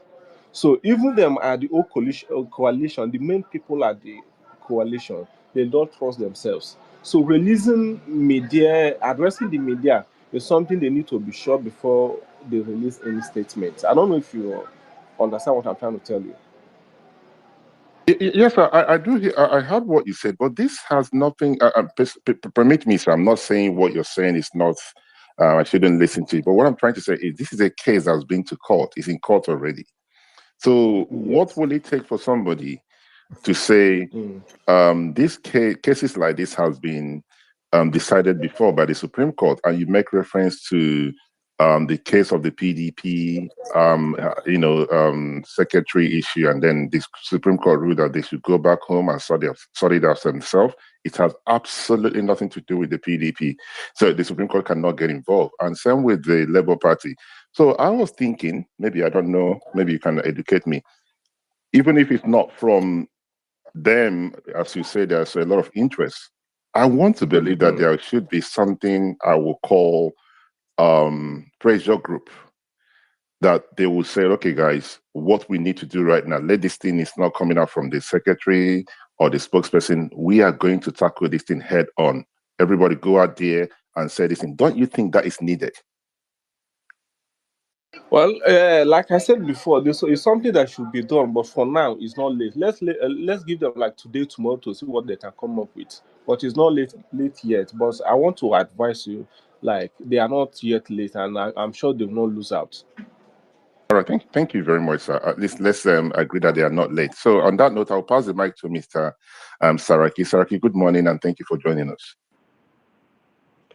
Good morning, Mindset. Sorry, I was, good morning, everyone.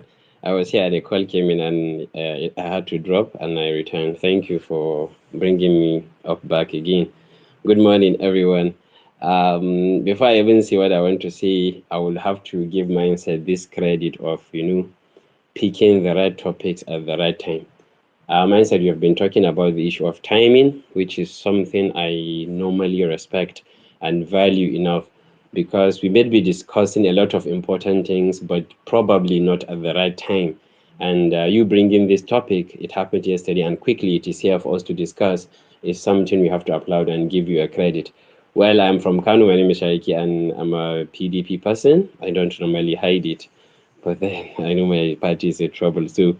But then I have to quickly give my own quota concerning the topic above.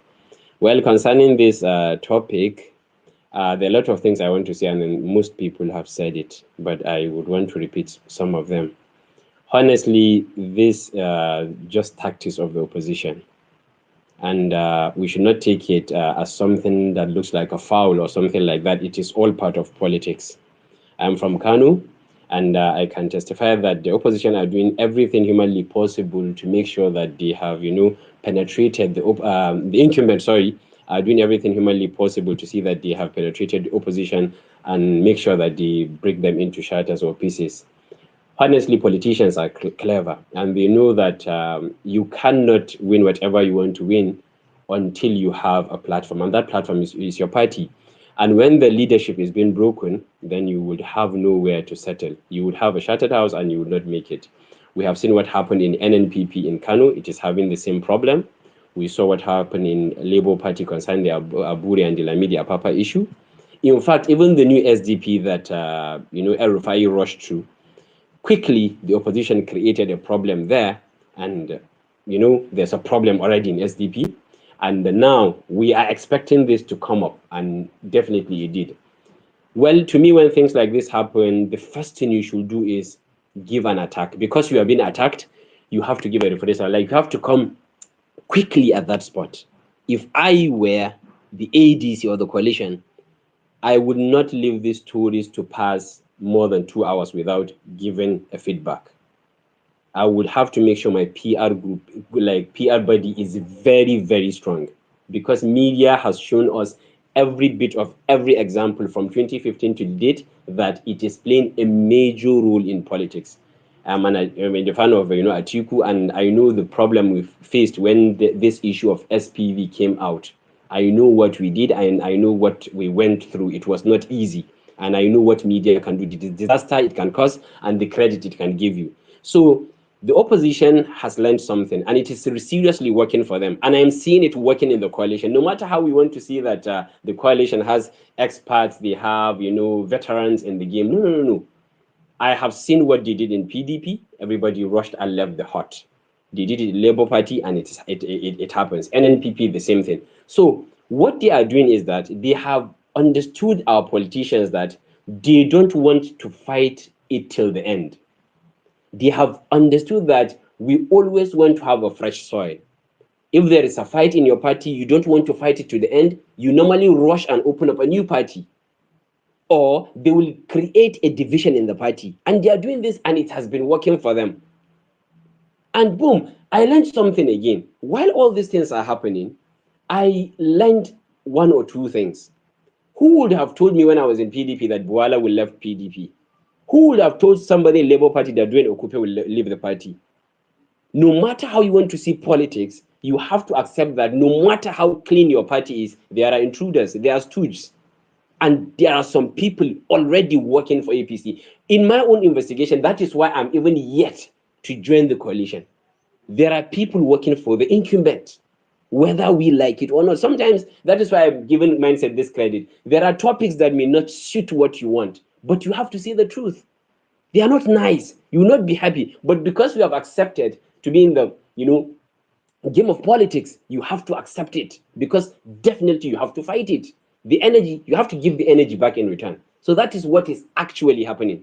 You see this thing, it can shatter the whole coalition. People are saying, oh, it's nothing, they can handle it. I am not seeing them handling it, because there are people in there who Nigerians are now given big mantle of love to, but actually they are not working for ADC. They are trying as much as they can to make sure that ADC make silly mistakes. I have learned the hard way. 15, 19, 23, I learned the very difficult way. There are people I cannot trust. We are in pain that now we say, oh, we want everybody to come because we want to win. The only, target is to remove APC out of power. Well, with who and who? What's happening in your party? What has happened to PDP? What has happened to Labour Party? Are we learning, or we just want to speak, or we just want to act as if it's normal? Politicians are far ahead of us. Sometimes they just give us this, oh, well, politics is a game. Yes, we play the game, but they calculate. And that is this is exactly what they are doing. What is happening today, if it is not being tackled as early as possible, I am telling you, that thing will put the coalition in a very, very big trouble. I can tell you what happened, example in Kano. In fact, in the eve of an election, we don't even know who is our gubernatorial candidate. It happened in Kano. It even happened in CPC when we had an issue of Muhammad Abacha and with this former governor of Kaduna said when he was contesting in Kano. We had that problem. I'm talking firsthand. When we try to ignore things like this, oh, they can handle it, there might be every tendency who you think is handling it is probably working for the incumbent. This is just a new party. A lot of things are yet to be unfolded. So the better, the earlier we understand that these kind of things are big, the better for us. Thank you for allowing me to speak. Mindset, I really appreciate. I've been going up and down. I really appreciate, and this is a very, very good topic that came at the very right time. I will always give you this credit. It happened yesterday and you brought it here today because it can turn into a tree with different branches. That is just reality. Thank you so much. I really appreciate. Thank you very much, Mr. Saraki. Please do stay with us because I would want to believe that there are those who would like to ask questions. Once again, thank you for your kind words. Now, I've seen people say, do you think that these individuals who have been working behind the scene for 18 months will make, mistakes and everything? Listen, nobody's perfect.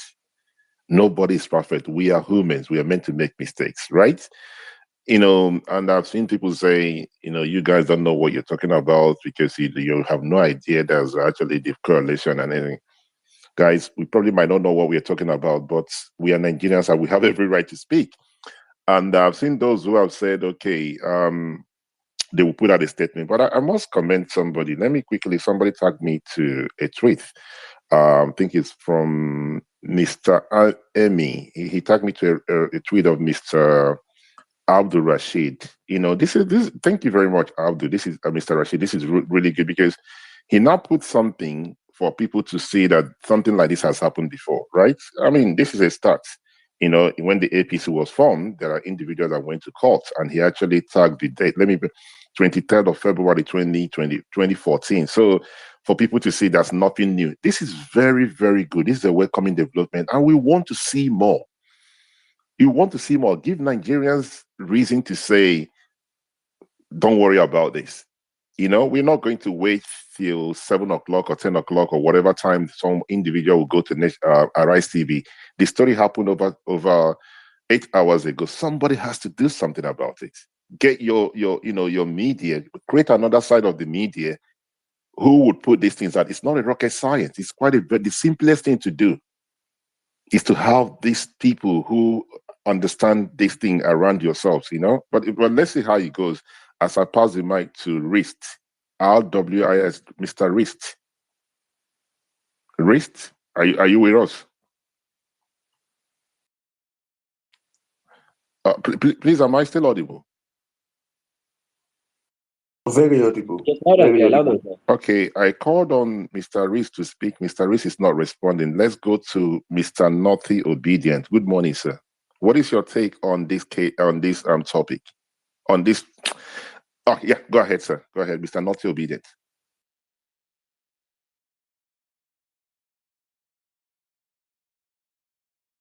All right, he's not responding, so I think it'll be fair for us to remove him from the speaker section. Please, Mr. Lumumba, those we have called to speak and they are not responding, please do not add them back because, they're just taking off the spaces and no one is, responding. Mr. Lumumba, please, not obedient. We have called him to speak. He has not responded. Please do not add him back. As we pass the mic to Kudus, Mr. Ibrahim. Good morning, sir. Mr. Ibrahim. Is it from my end? Is it that those on the speaker section cannot hear me? No, we can hear you, man, sir, loud and clear. All right. We can hear you. Kudus, they are talking to you. Kudus Ibrahim, if you're there. Yeah. Good morning, everyone. Good morning, sir. Okay. Yeah. My submission on this coalition before coming to this topic of today is that my observation, what I'm thinking that is happening right now, Please, because I have been on it. Is it from my end or Mr. Kudus is not speaking? I'm speaking. No, he's speaking. He's speaking. He's speaking, man, sir. Hello, can you So hear? you'd rather you connect. Can you hear me now? Loud and clear, Kudus. Okay. What I'm trying to say with my own observation is that I've been on air since this coalition of 18 come up. I'm listening to everybody. I'm in some APC guys platform, in PDP platform. What their thoughts and their thinking about this coalition is that there are a lot of forces that don't want this coalition to stand because they see this coalition as the real alternative to push APC and Tinubu out of power. And there is no how you want to kill a ram that the ram will not want to struggle. That is what APC are doing now that I'm seeing. And the other opposition are also supporting them for it. The likes of people in PDP that are still fighting for survive, they still want to be relevant politically because they have been selling out the party for their own selfish interest. They are also colliding with APC to fight this coalition.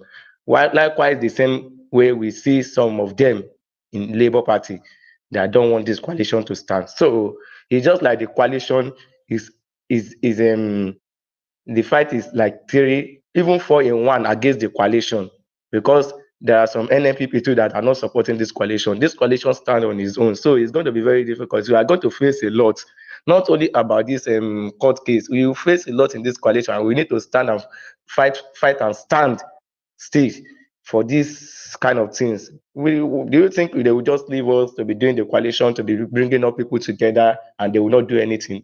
They will do more worse than even the one we are seeing now. And another thing I'm hearing here is that there is somebody that is saying it here, that is it getting late for us to bring people together, that they are not seeing no. And I like the response one man give to the person. If you started bringing up, maybe if any governor just come to this coalition now, you will see the way APC will come after the governor. The governor himself will hate himself. The case of Fubara will started raising in his state. He will not even enjoy his tenure again till he finish his tenure. The way they will drag him. It's better all those our people, our big wings, Atiku, El-Rufai, Peter Obi, Amici, if they have anybody they are trying to bring in, they should still be doing their research and be doing it underground. I think the way to win APC sometimes is not about noise. Because if APC know your strategy, if they want to come up with their own will be more far away than your own. Like the way they did not know that this ADC of a thing will come up. If you see, it shocked them. The day they saw Rifai, Atiku, Peter Obi together on this coalition of a thing, they cannot sleep. They have a sleepless night. Till the following day, they are just crying all over all the social media. That is the kind of thing you can use to tackle or win APC. Let them be shocked. Don't let them know your strategy. Don't let them know your plan. Even if we have anything we want to do, say about this court or whatever, we don't. Not everything. Our strong spokesperson will be coming online or on TV station to come and be saying publicly. I know what I'm saying. APC know they have these tactics. They know how to come and attack anything that is coming. So if they did not know what is coming, it will be giving them sleepless nights that they don't know these people plan again for now. That is how APC operates. So we need to be very careful the way we come on the air and started bringing up our strategies and our plan on this coalition. That is just what I want to say. Thank you very much, Mr. Ibrahim, for your wonderful submission. So, can you please mute your mic for a minute, please, if that's okay? Thank you. Thank you for your wonderful submission. I really enjoy listening to you, but there are some things I will respectfully disagree. Now, in the course of your submission, you did say that not everything that should be spoken, that should be brought to the TV station and everything. That I agree. But if you see this particular issue that has to do with the courts, right? If you're part of that coalition, this particular thing, this individual is going to court, you must speak about it. And I'll tell you reasons why you must speak about it. There's no other strategy that you need than to tell Nigerians that this case is dead on arrival, because the Supreme Court has ruled on it already. Right? So if you have any strategy of not to go on TV, there is absolutely, sorry, sir, can you mute your mic, please, if you don't mind? Thank you.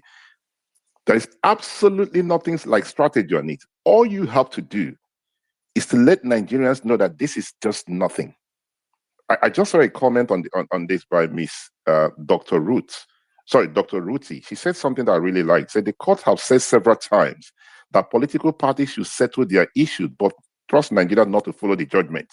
So if you're saying there's a strategy on what we are going to do in court, you have nothing to do in court rather than to tell Nigerians and tell the judges that, what are we doing here?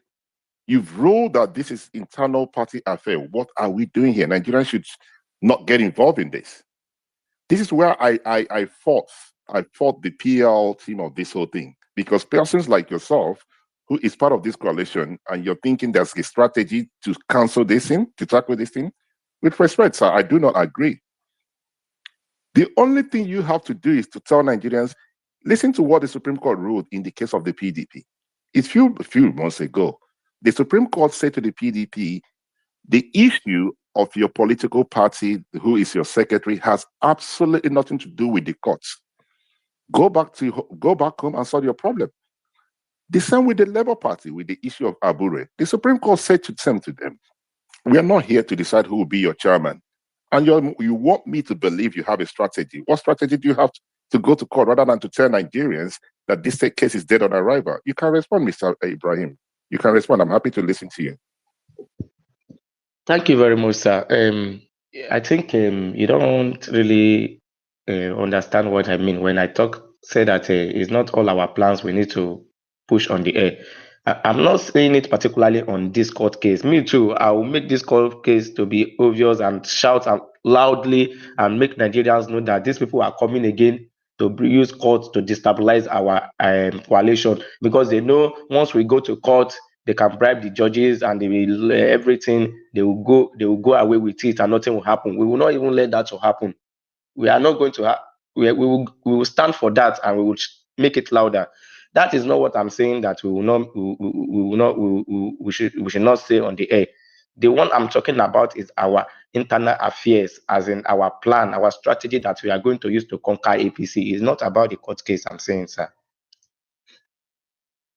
Okay, thank you very much. Thank you. At least I've learned something from you. So, and I do agree with you that you can't come up on air and share all your ideas. Thank you very much for your wonderful submission. Please do stay with us as I pass the mic to Mr. Akash. I'm going Jamo of Arsenal. Good morning, sir. I'm not sure if he's a man or a woman. Good morning. Good morning, Uncle Mindset. Good morning, everyone. I hope you can hear me. Yes, we can hear you, sir. Okay, thank you very much. On the subject, I would like to look at it from a binary perspective. First, what is there for the court to look at? Second, what are the coalition people doing? So ADC as an entity, they had leadership before, and within the jurisdiction of my knowledge, there was a consensus to build up this interim leaders. It shouldn't be a surprise that after that interim leaders were set up, that things like this will come, because that has been the footprints of the opposition. Opposition would have been the third part I want to talk about, but I don't like reacting to my enemies when I have something to do. It doesn't show proactiveness. So we just have to look at actually, if somebody have gone to court, what is actually there for the court to look at? Yes, Supreme Court have said so many things, but let's not also forget that law can be interpreted in different contexts. I mean, interpretation of a particular thing can be contextual, and it's also showed in the verdict passed in 2023 election. That's one thing. Then number two is, okay, these coalition leaders, it's easy to say, what are they doing? What are they not doing? But if my own principle of leadership is trust, if I decide to follow somebody, I trust their knowledge, right? They might not be perfect. They might not get all things right. But a lot we are going to talk about coalition leaders now can be speculative. Why? They might have another thing they have inside that we are not privy to, because they have also studied the modus operandi of the opposition. So they might be keeping some things behind to take them unawares. Might. That's why I say speculative. I don't have evidence for that.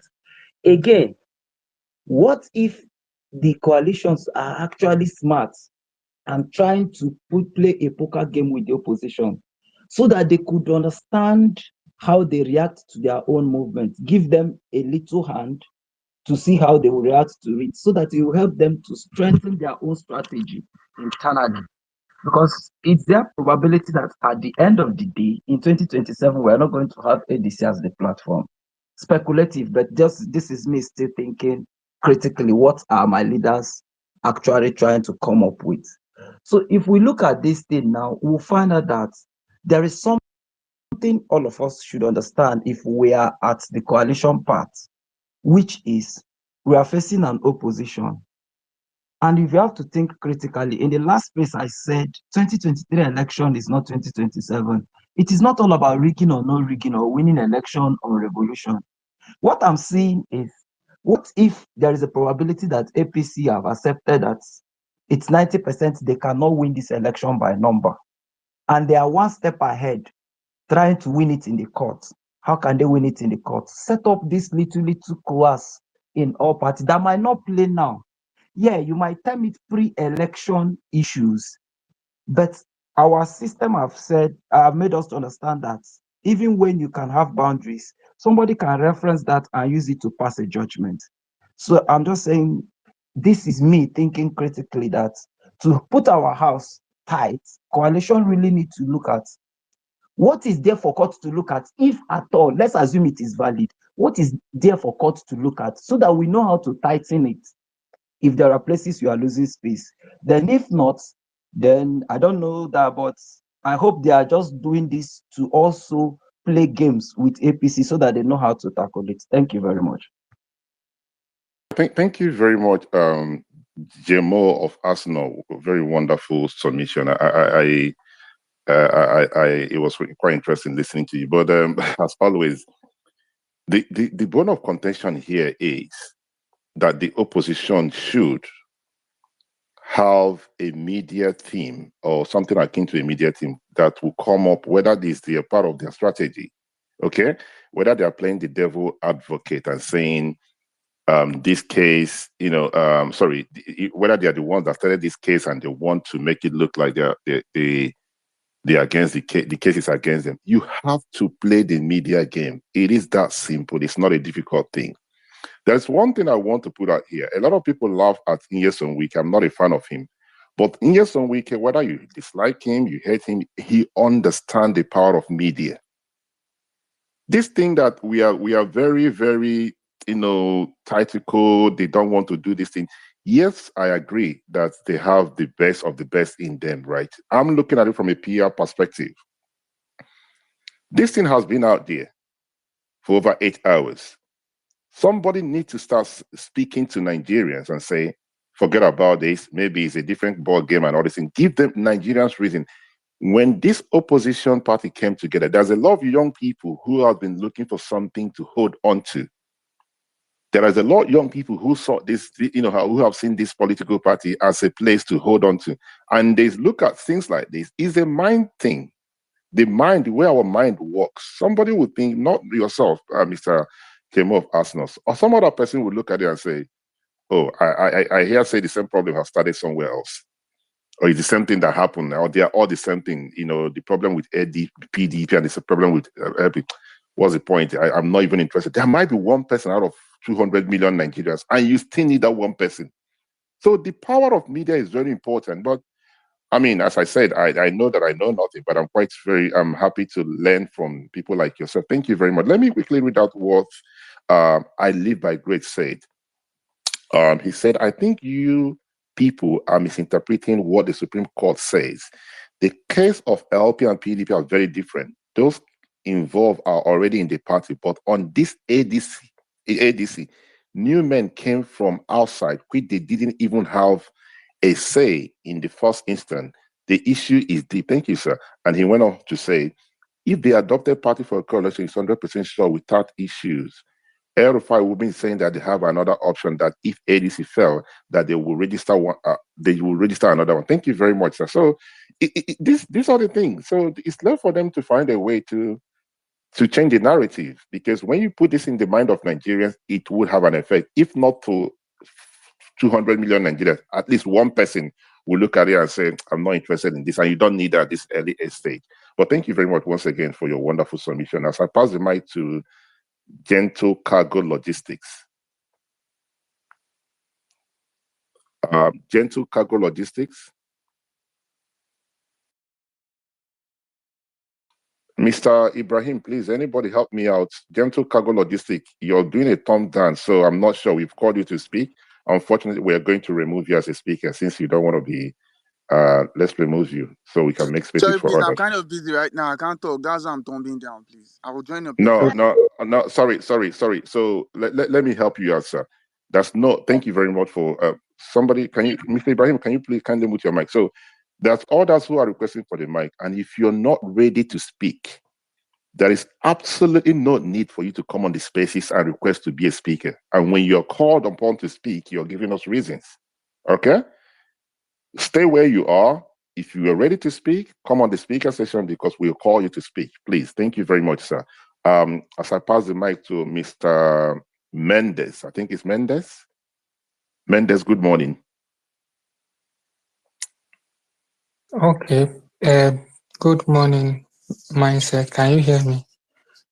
Yes, we can hear you, sir. Okay. Good morning, everyone. I'm going to be brief because I'm at work.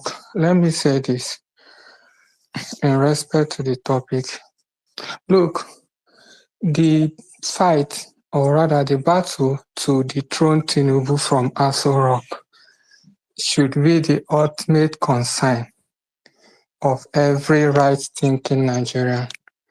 I was in one space yesterday and somebody said that the problem with Tinubu is that... Sorry, Mr. Mendes. Sorry. Can you mute your mic for me? I don't discuss what happened in other spaces, right? Now, I'll give you my reasons why I don't discuss other spaces because the way people do things is different from the way I do things. Let me quickly go to the topic. So I would like you to stick to the topic. The court have asked to sack the ADC interim leadership. What is your take on this?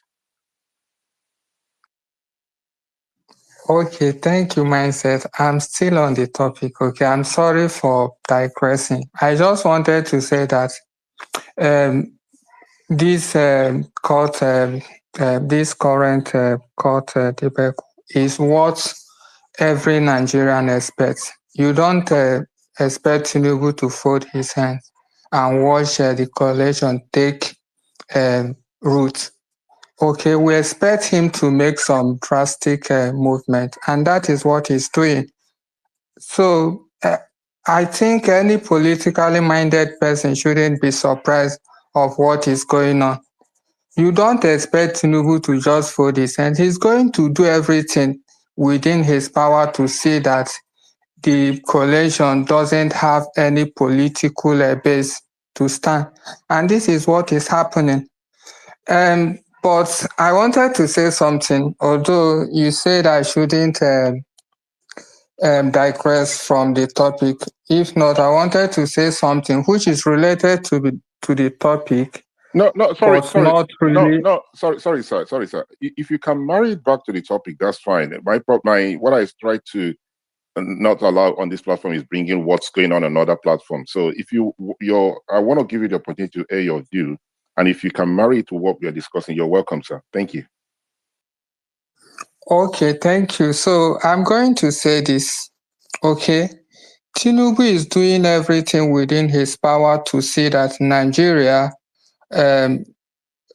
although practically not one political party country, but in practice, okay, let me say theoretically, not a one-party country, but practically a one-party country, in the sense that he wants everybody to be aligned with his political ideology, which is if you are not in APC, you don't have to control any relevant political office. This is what he's trying to do. And let me tell you something. Every politician in Nigeria, especially in the southern part, are already positioning themselves come 2027 stroke 2031. All the people you are seeing, including Wike. So I will expect those people that are discussing, those people that are part of the coalition to be serious about it and not just allow Tinubu to do whatever he wants to do, because I know he will definitely do one thing or the other.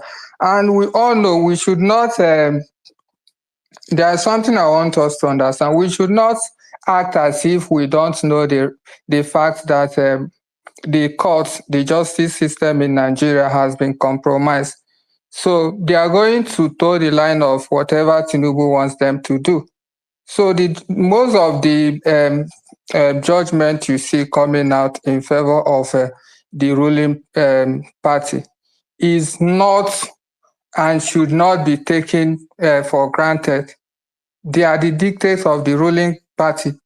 So we shouldn't be surprised. But what I want to say is, before I summarize, is this: if the people that are part of this coalition, when I say the people, those are the front of the coalition, are interested and their interests supersede anything coming from the opposite, from the ruling government, I think they will stick together, and this court judgment or whatever comes from the from the judiciary will not undermine their interests. This is what I want to say. Thank you.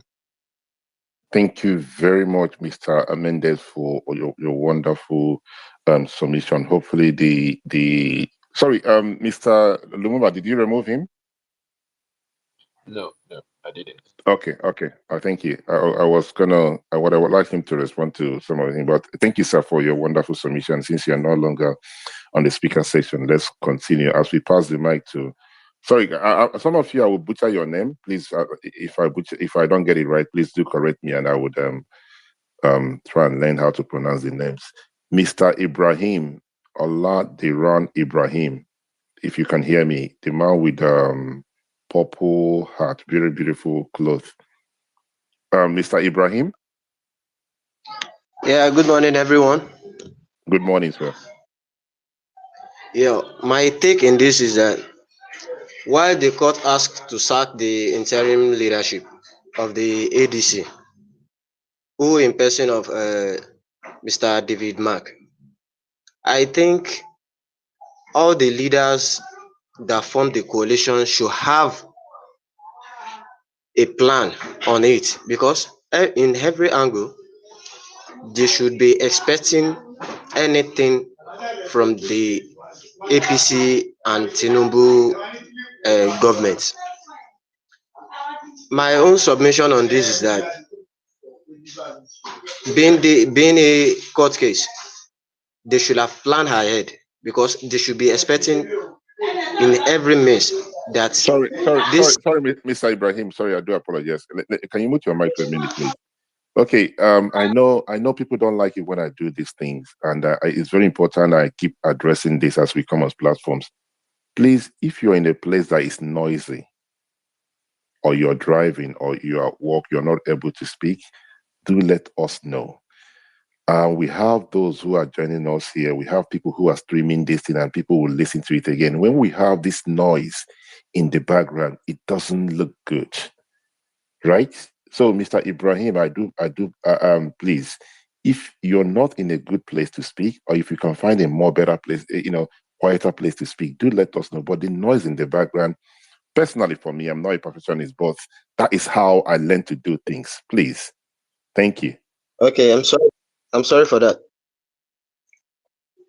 So I've changed my position now. Go ahead, sir. So, all right. I think they should have planned ahead in tackling this, because APC as a party, their social media and court case, and for these leaders to come across from different region and different party to form this coalition, they should be expecting more. Even for this court saying they should sack the interim leadership, I think this is just a start. They are just taking their microphone. They are still going to bring more court cases, even to the extent they will find every means to bring out the the dirty act of each and every individual of these leaders in coalition. So I expect them immediately. The courts asked to sack the interim leadership yesterday. They should have countered it. They should have enough speech to let them know it's a dead on arrival. So I didn't expect to be debating on it like this, or everybody should just fold arms without saying anything. Maybe they have planned to tackle it. No, they are giving room for APC and their leadership to see they are not very capable of what they are doing. So I will advise, I will like my own submission, I will just say our leaders should immediately tackle this and come on here to say one or two to this immediately before it goes out of hand. So for the likes of the speaker, I think Abdullahi Bolaji, I always love him, and I think he would have one or two things to say about this. So I want them to say it immediately. So to counter this, then we know the next step we are going online. Thank you very much. Thank you very much, Mr. Ibrahim, for your wonderful submission. As I've always said, nobody knows it all, right? People might look at and say, who is this individual speaking? He doesn't even have followers, but you cannot take away the point that they have raised. Nobody's a professional, one can claim to be a professional in everything, but we keep on learning. So for those of you who would think that his point is not valid, I want you to look at it from another angle, right? Every point that anybody have raised on this platform, we will learn something from it. And this is one of the good things I love about hosting spaces, because I learn every day. Thank you very much once again, sir, for your wonderful submission. As I pass the mic, Saraki, you raise your hand. What is it regarding, sir? Okay, thank you for allowing me to speak. I just wanted to give I would say a quick advice concerning the issue of this court, but I can see there are a lot of people around, so I don't know if I would permit it to be given 1 or 2 minutes to quickly round up. If you're okay, we have 3 other individuals who has not spoken, but since you have the mic, if you can quickly, please, so we can pass the mic to them as well. Thank you. Okay, thank you so much. There are a few things I want to say concerning this issue of taking, this case, demanding a court to do 1 or 2 things. Well, the advice I would give the coalition is this: they should counter this as quickly as they can. Based on experience, based on the recent things that happened, or I would say the past, we all knew what the media did that landed a lot of aspirants or candidates in trouble. I believe a lot of us remember the SPV case on Atiku. He relented on it, and it was a big flop, like a big damage on him. We all remember the leaked video of Peter Obi with Bishop. We remembered all it did, and it's because the media were lacking. And we remember, and one or few, we all can remember. What I'm trying to say here is this: some of us just said 1 or 2 things here that probably ADC are trying to turn the heads of APC, trying to maneuver them. If that is what they are doing, I will 100% tell them that they are they are risking it. It is too risky for you to do such a thing. You don't risk anything with leadership of a party, because the moment you risk it trying to play a decoy or something like that, somebody elsewhere will pick one of the people you are using, and he will take charge, and that person will turn out to be a problem. So in reality, they should come out, attack this, give the account up quickly, kill this narrative. It should not fly. If it should, I'm telling all of us here, we may think it's a joke. It will last for a very, very long time. I'm serious, because the two, what do you call it? You can create a division, and the two division can create different primaries. I'm saying this not because I want to say it, but because it has happened in a lot of in 3 political parties here in this country. We have seen it, and it brought in problems. Until date, none of the problems is being solved. So saying that they know how to handle it, I still don't believe they know how to handle it, because they have not started doing anything. So please, if we have anybody here in the space that has a way of telling them to quickly do something about this, please, he or she should try and do that. It would help the coalition. Thank you so much for allowing me to speak. I really appreciate it. Thank you. Thank you very much for your wonderful submission. As I pass the mic to Mr. Chidil. Good morning, sir. Yeah, good morning, Mr. Masek. Good morning, everyone. Let me quickly go straight to the topic. I think is expected, and at the same time is sad. I just went through the ADC website, and unfortunately, I'm still seeing the names of Raf in almost something as national chairman on their website, and most of the previous ESCOs on the leaders of the party are still there. And it means I don't know whether nobody's handling the IT website itself to update the current happening in the party, or they are not aware, or they have not agreed. However, I think this has to do with the constitution of the party, and that's me. I don't know what the constitution said, because I strongly believe before David Mark and Senator David Mark and former governor of Osun Ogun State, Ralph, become the interim leadership of the ADC.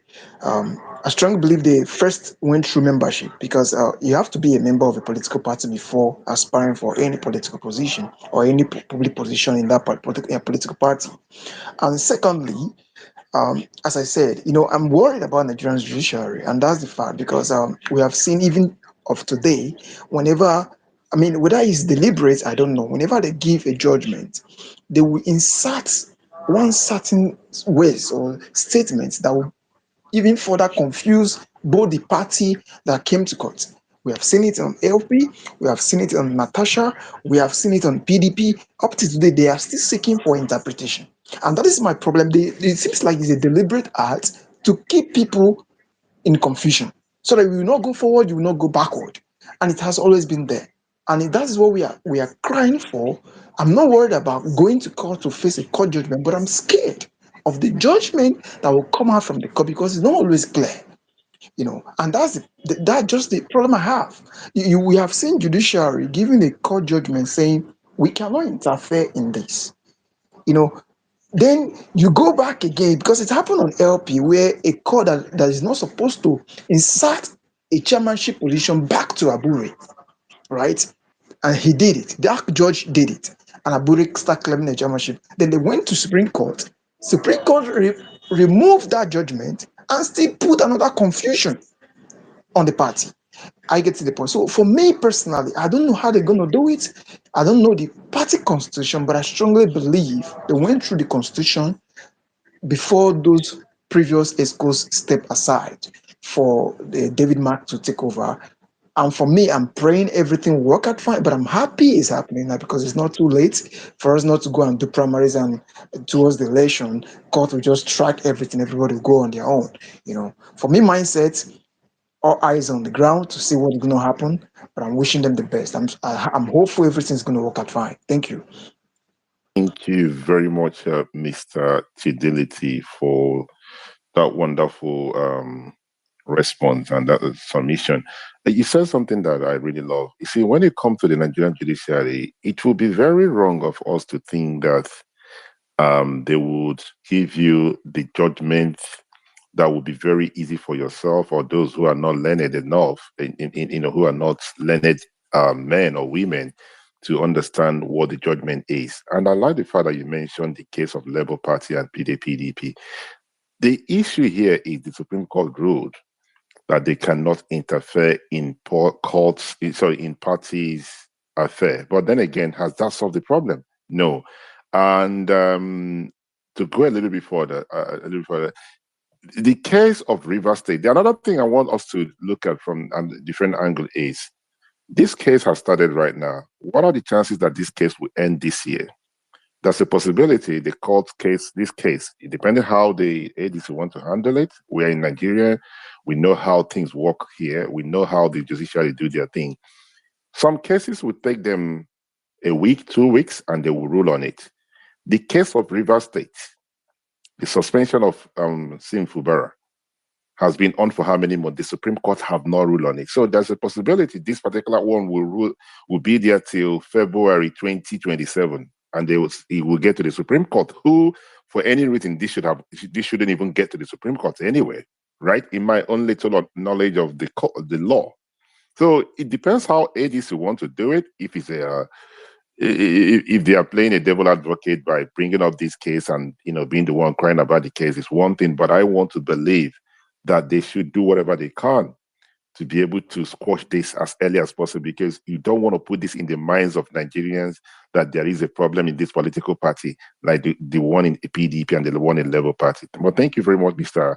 Chidil, once again for your wonderful submission. As I pass the mic to Young, you shall know, sorry, let me, Mr. Amadi, Mr. Israel, good morning, sir. All right, thank you very much. You shall know the truth, and that which shall set us free in this country called Nigeria. Thank you, Mendes. God bless you, my brother. I always appreciate you whenever you're hosting spaces to put it on spot on and to put our minds and our thinking in the right direction, regardless whatever that comes on our way. I appreciate you for that. Thank you. So coming to the court act to sack interim, I won't be surprised of seeing this and more with the piling up, because the coming together of this coalition is the beginning of wisdom to Nigerians and the Green Party. Since they have come to stay, because they have tried to ensure that PDP can never see the light of the day, and Labour Party cannot even move an inch. So all their hands, so that's the end of the whole thing. But little they know that as you are thinking your way around, another person is thinking another way around. That is human being for you. Now ADC has come to stay. Since that time, whether knowingly or unknowingly, they are no more at rest. And their former presidential candidate, who happened to be Mede Kachuku, has not been tweeting concerning what Nigerians are passing through the world. Until this thing come out, he comes to television and even stated it before they arrive TV crews, that he's not supporting any of them. He will take them to court. So I'm not surprised about getting that, whatever they are saying to sack. But if I will go with what the spokesperson of Bolaji said, that they know and they are ready. So Nigerians will see their readiness to tackle this headlong. No taking back seats, no give them space, because they haven't taken any space. They haven't rested since this ADC come to stay. They haven't rested. And I know the people we are dealing with. They don't want to see any challenge. They don't want to see anybody speak. It's oh yes, oh yes. If they know that they are ready and waiting for it, they need to take it up with immediate effect, because Nigerian courts can never be trusted after 2023 election. I pray in my life that I never have anything to do with Nigerian courts. When they read my profile, see where I'm coming from, I believe that thing I'm looking for, I will not get it. So until Nigerians will begin to take it headlong to change in a better each and every one of us. So whatever they ask the court to do about the interim leadership, I believe the ADC have it in stock to reply them very, very well, because I didn't trust this government, because they say they have been on this talk to using ADC for 18 months. So I believe the hands have this talk for 18 months. They have done one or two things and they have an agreement, authentic one. So that their measures regarding this court, they should bring it out to let them know that we are ready for you guys. We are ready for you. They're not allowed to slide down or pretend they didn't see it. Or maybe they want to take them by surprise, as they took them by surprise by taking a dummy reception for their venue, the venue of venue of this ADC, before they run mad and shut that place down. If you could know it, they have gotten another place. If they want to tackle them that way, it's fine. But they will not allow them to nail them on this, because they can use everything to go through it. Like other people have said in this platform, courts have already been saying it, that they are not going to interfere in any political internal affairs. It's for the party to resolve. But these people I'm looking at, the one they asked Labour Party to settle, have they settled it? INEC is not having Abure in their platform, in their portal, as the chairman of Labour Party based on court order.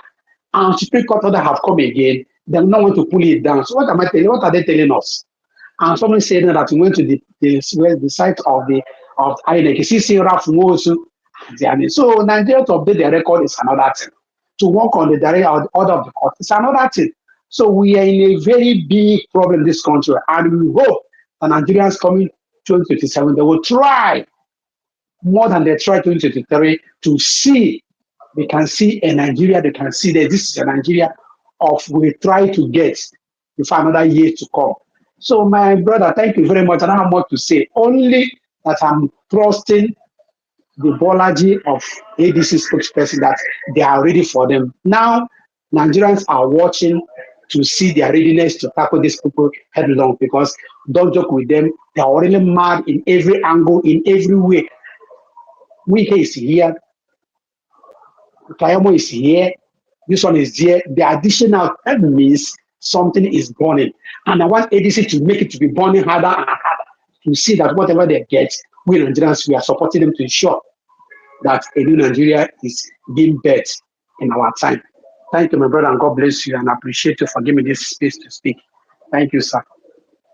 All right, I think I must really want to thank you for making time to be part of the platform. Thank you for your wonderful submission. Before I pass the mic to Well Mind, please, Mr. You shall know the truth. I believe that's the name. Do you still have your PVC? Your platform, I've said it now. Even it's my wallet now, as I'm talking to you, I'm looking at it. No, sorry, sir. The last time we spoke on this platform, I asked you if you have a PVC. You said yes. So my question here: do you still have it? It's intact. Nothing happened. Very intact. Thank you, bro. Sorry, please. Thank you very much. The reason I ask you that question because we have this mindset that people talk and talk and talk and talk. These individuals you see come on spaces to talk, earlier, they have their PVC. Some of the politicians you see on the national TV, some of the individuals you see talk on the, they probably don't have PVC. They might not even come out that day. So it's every one of you on this platform, right, who have your PVC. You are the ones that will make the choice. So whenever you have the opportunity to speak, feel free to call. Don't allow anybody make you feel you should not have the opportunity to speak. You guys are making noise. That was making noise. Those who are saying this, some of them don't have PVCs, right? Whether you have one follower, you have no followership on Twitter, or you have the opportunity to air your view. As long as you have your PVC, you're much, much better than 10 million individuals or 10,000 individuals who like to talk with no PVC. So I want to encourage you because I know I can see some messages coming on my DM. People are just talking, ADC know what they're doing. ADC, nobody have said ADC don't know what they're doing, but these are the people that will go out there to cast their votes. If you have put doubt in the minds of, you shall know the truth, in the minds of Mr. Ibrahim, in the minds of Mr. Mayor, Chidil and everything, you've lost 4 votes, which you need. Right? And this individual can convince others. So I want to encourage every one of you, when you have the opportunity to speak, air your view, please don't feel bad, don't feel intimidated by anybody who tell you go on spaces, you talk. No, I want to encourage you guys. But on that note, thank you very much for your wonderful submission as always. As I pass the mic to Mr. Nicholas. Good Nicholas, good morning, and thank you for joining us. Yeah. Man said thank you. And good morning, everybody. I think this is the second time I'm being opportunity to speak in mindset space. I will go this way because as a person, as a Nigerian, as a citizen, I'm very, very hot. I'm bittered. However, surprised because having been in Lagos State for very many years, while the current president was in government in the state at that time, I understand clearly his type of person, his kind of tendencies, and the things he can do.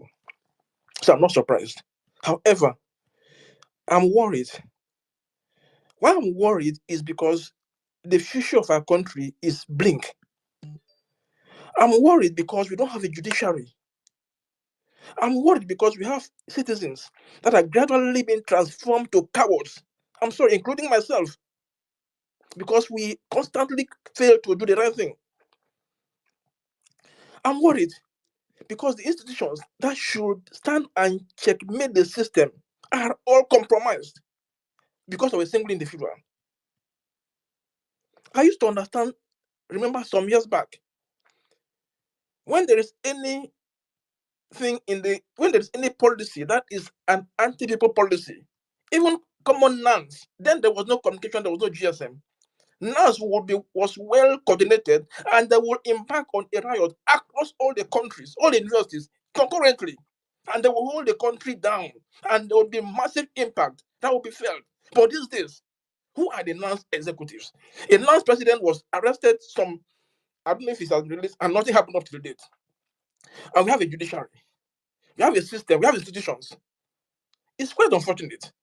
Now, we have a new party, which is ADC. I agree there are internal issues, understand, which is normal.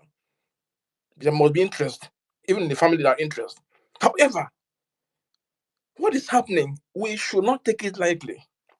Why I'm worried then is because we don't have a judiciary. The people we have there, the rubber stamp judiciary that are playing the game of the chess owner, which is bad. Whatever he says, it was please. They don't care about the people. They don't care about people's feelings. They don't care about the impact of what the decision they are going to make on the country. It is bad. And they are doing those things consistently because we are allowing them to do it. For me, I believe we don't have a judiciary. We don't have justice. And if you are in a country where there's no justice, the only way you can make things changes is by implementing the principle of jungle justice. I don't care. I agree. I know this place is being recorded, but I don't care. No. 1 minute. You have sorry, sir. You have to care because you're on mindset spaces. So you have to. I mean, permit me, sir. I know people are free to air their views, right? I do not subscribe to jungle justice. I believe that people should be given opportunity to, if somebody have committed any crime, they, in as much as our courts system is very bad, but jungle justice would end up taking lives of those who have not committed anything. So let's be very mindful of the choice of words. So when you say you don't care, I respect that. But when you're on my platform, I have rules and regulations that guide my platform. But continue with your submissions. Thank you. Okay, I agree with you. Thank you for that interjection. It's quite understand. What I'm trying to point out is, as a person, I trust the leadership of ADC because these are people who are seasoned professionals. And these are people who equally play critical roles. Most of them play critical roles in the APC we have currently that is consuming us. So they understand the game. Let me believe that. And I believe they know what they're doing. However, I'm still worried because of our judiciary. And my question is, how do we manage this? Because somebody made a statement, and that statement was very valid, that they might decide to allow the case to remain there until even 2027 February. They bring it up. And at that point, when we have no option, they can do anything. But we allow them to continue going that way when the judiciary that is supposed to be the hope of a common man, the last option we have, is compromised, when we know clearly that we cannot get justice from the judiciary, we deceive ourselves and still looking onto them for justice that does not exist. That's why I'm worried. And I don't know how this issue can be addressed. I don't know if other people get worried on themselves and reason the same way. Secondly, somebody mentioned something just now, I think the last two speakers before me, about our website, or the ADC website. Let me call it our website. That they still have names of the previous executives there.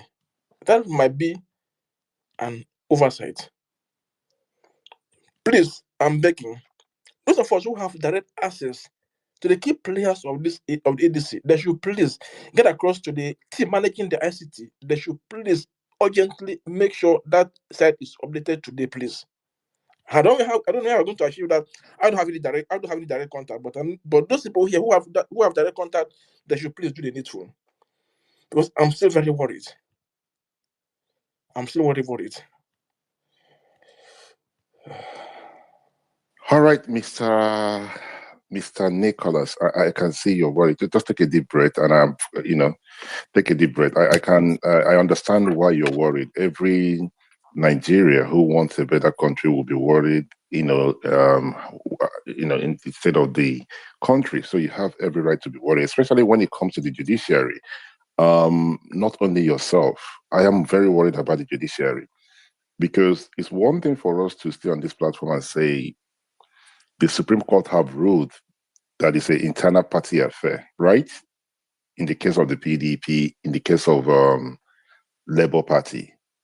But this same Supreme Court, so I can understand why you're worried. So ruled in 2014. It was actually the CJN then, Mr. Ariwala, that ruled about what forfeiture is. And every one of us who are not learned, those of us who are not even lawyers, were able to understand what the meaning of forfeiture is. So that alone should have disqualified Bola Ahmed Tinubu, right? Because the Supreme Court ruled in 2014. Okay? But then again, we come to 2023, during the tribunal. The same Supreme Court changed the narrative again. So I can understand why you're worried, and everyone should be worried. There is a possibility that they would turn this thing around and make it something else. You know, let's see. Am I still audible? Yes, you are. You are. Yeah. So there's a possibility those things would happen. But I want to thank you for your wonderful submission. One more question, sir, if it's safe to do so. What I would like to know: do you still have your PVC? Yes, I do. Please, thank you very much. Keep it safe. You needed it. It will be very helpful if we keep our PVC, because a lot of individuals got rid of their PVC after the 2023 election. But it'd be nice for us to keep our PVCs, and it will be needed as well. Thank you very much. Thank you. Before I leave, I have my PVC, and I'm currently not in the country for quite some time now. However, I will be in the country when necessary to assess my franchise. All right, thank you. Thank you very much. Thank you, sir, for coming on the platform. Now, I can see we have added Mr. Dayo, Ologun. Dayo, good morning. This is the second time you've been on the platform, and for every time you come, you try to change the narrative. I will kindly respect that if you're not ready to speak on this particular topic, please kindly leave the platform, because you're fond of changing the topic and dragging us to something else. I'm begging you right now, because I've called you before on this platform to speak, and your response and your attitude is not really something we need here. So I can see you're putting something on the jumbotron, so I would save myself that and remove you on this platform. Thank you very much, Mr. Dayo. Sorry, guys, I have to do that, because when people come on the platform, they have to respect the way things are done here. If you want to be part of the conversation, come and join us. But if you want to come in here and change the narrative and start bringing things that has nothing to do with what we are discussing, will not give you this platform to misuse, right? If you guys enjoy your bigotry, whatever, fighting on the timeline, beautiful thing, go out there and do it, but not on my safe spaces. Thank you. As I pass the mic to I think it's Popsy. I think if I got your name right, Popsy? Yeah. All right. Good morning, sir. Good morning, everybody. Thank you for having me speak on your space. I'm actually here for the very first time, and should I say that I'm privileged to be here, because I can see that you're doing a very good job with enlightenment and awareness, which is very, very good for what is to come. All right, about the situation on ground, the court has been asked to sack the ADC interim leadership. Personally, I feel it is a long game that is being played by the current administration, because they know exactly what they are doing. And yes, just like someone mentioned here, the ADC needs to do better on publicity. They need their PR team to be actively involved, pushing their own agenda, clamping down on informations like this, and reconstructing the headline so that, okay, we need to know, okay, this is what we are doing. Okay, we've got the situation under control, but radio silence is not really the best. I'm saying this from a PR perspective. It is not really the best. This issue here, just like someone mentioned on the space, this issue here is just a political trick. It is mind games that are actually being played. And right now that the news has circulated, it is just a political tactic to weaken the minds of people about the ADC, and then just cause some kind of fracas within themselves. Of course, the ADC is not perfect. They are definitely going to have their issues. Yeah, and then maybe, just maybe, the present administration, Bola Ahmed Tinubu, what most people do not understand about this man is that he doesn't talk too much. He's not really a media person. But when it comes to this game of politics, we all know that this man already has most of these people that should checkmate his activities and his excesses. He has them he has them in his pocket already. And there is nobody at the moment that can stand up and, okay, this body is saying, okay, you are not doing this right. They can't. You can see where the country is right now. The country is not looking good at all. The economy is crumbling. As much as they try to white talk the whole issue, to whitewash the whole issue, the country is not looking good at all. People are suffering. There is abject poverty in the land. And Bola Ahmed Tinubu does not really care because he has all these people in his pocket already. Now, this issue has to go back to the appointment of the Chief Justice of the Federation. I personally, I feel that maybe some sections and some segments of the Constitution should be amended because the judiciary is supposed to be independent. The judiciary should be independent. It should not be subject to the approval. The Chief Justice of this office of the Chief Justice of the Federation should not be subject to the approval of the president. That is how I see it. Because being appointed by the president sets some kind of limitation to his activities, because at the end of the day, he must play to the whims and the caprices of his paymaster. So I feel that issues like this should be addressed in this country going forward, but of course not under the PBAT administration, because I'm going to say this unapologetically. Tinubu is a very corrupt person, and just like you said, he shouldn't have been the president. There are different criteria for him to be ruled out, for him not to be even contest in the elections. But then all those factors were overlooked.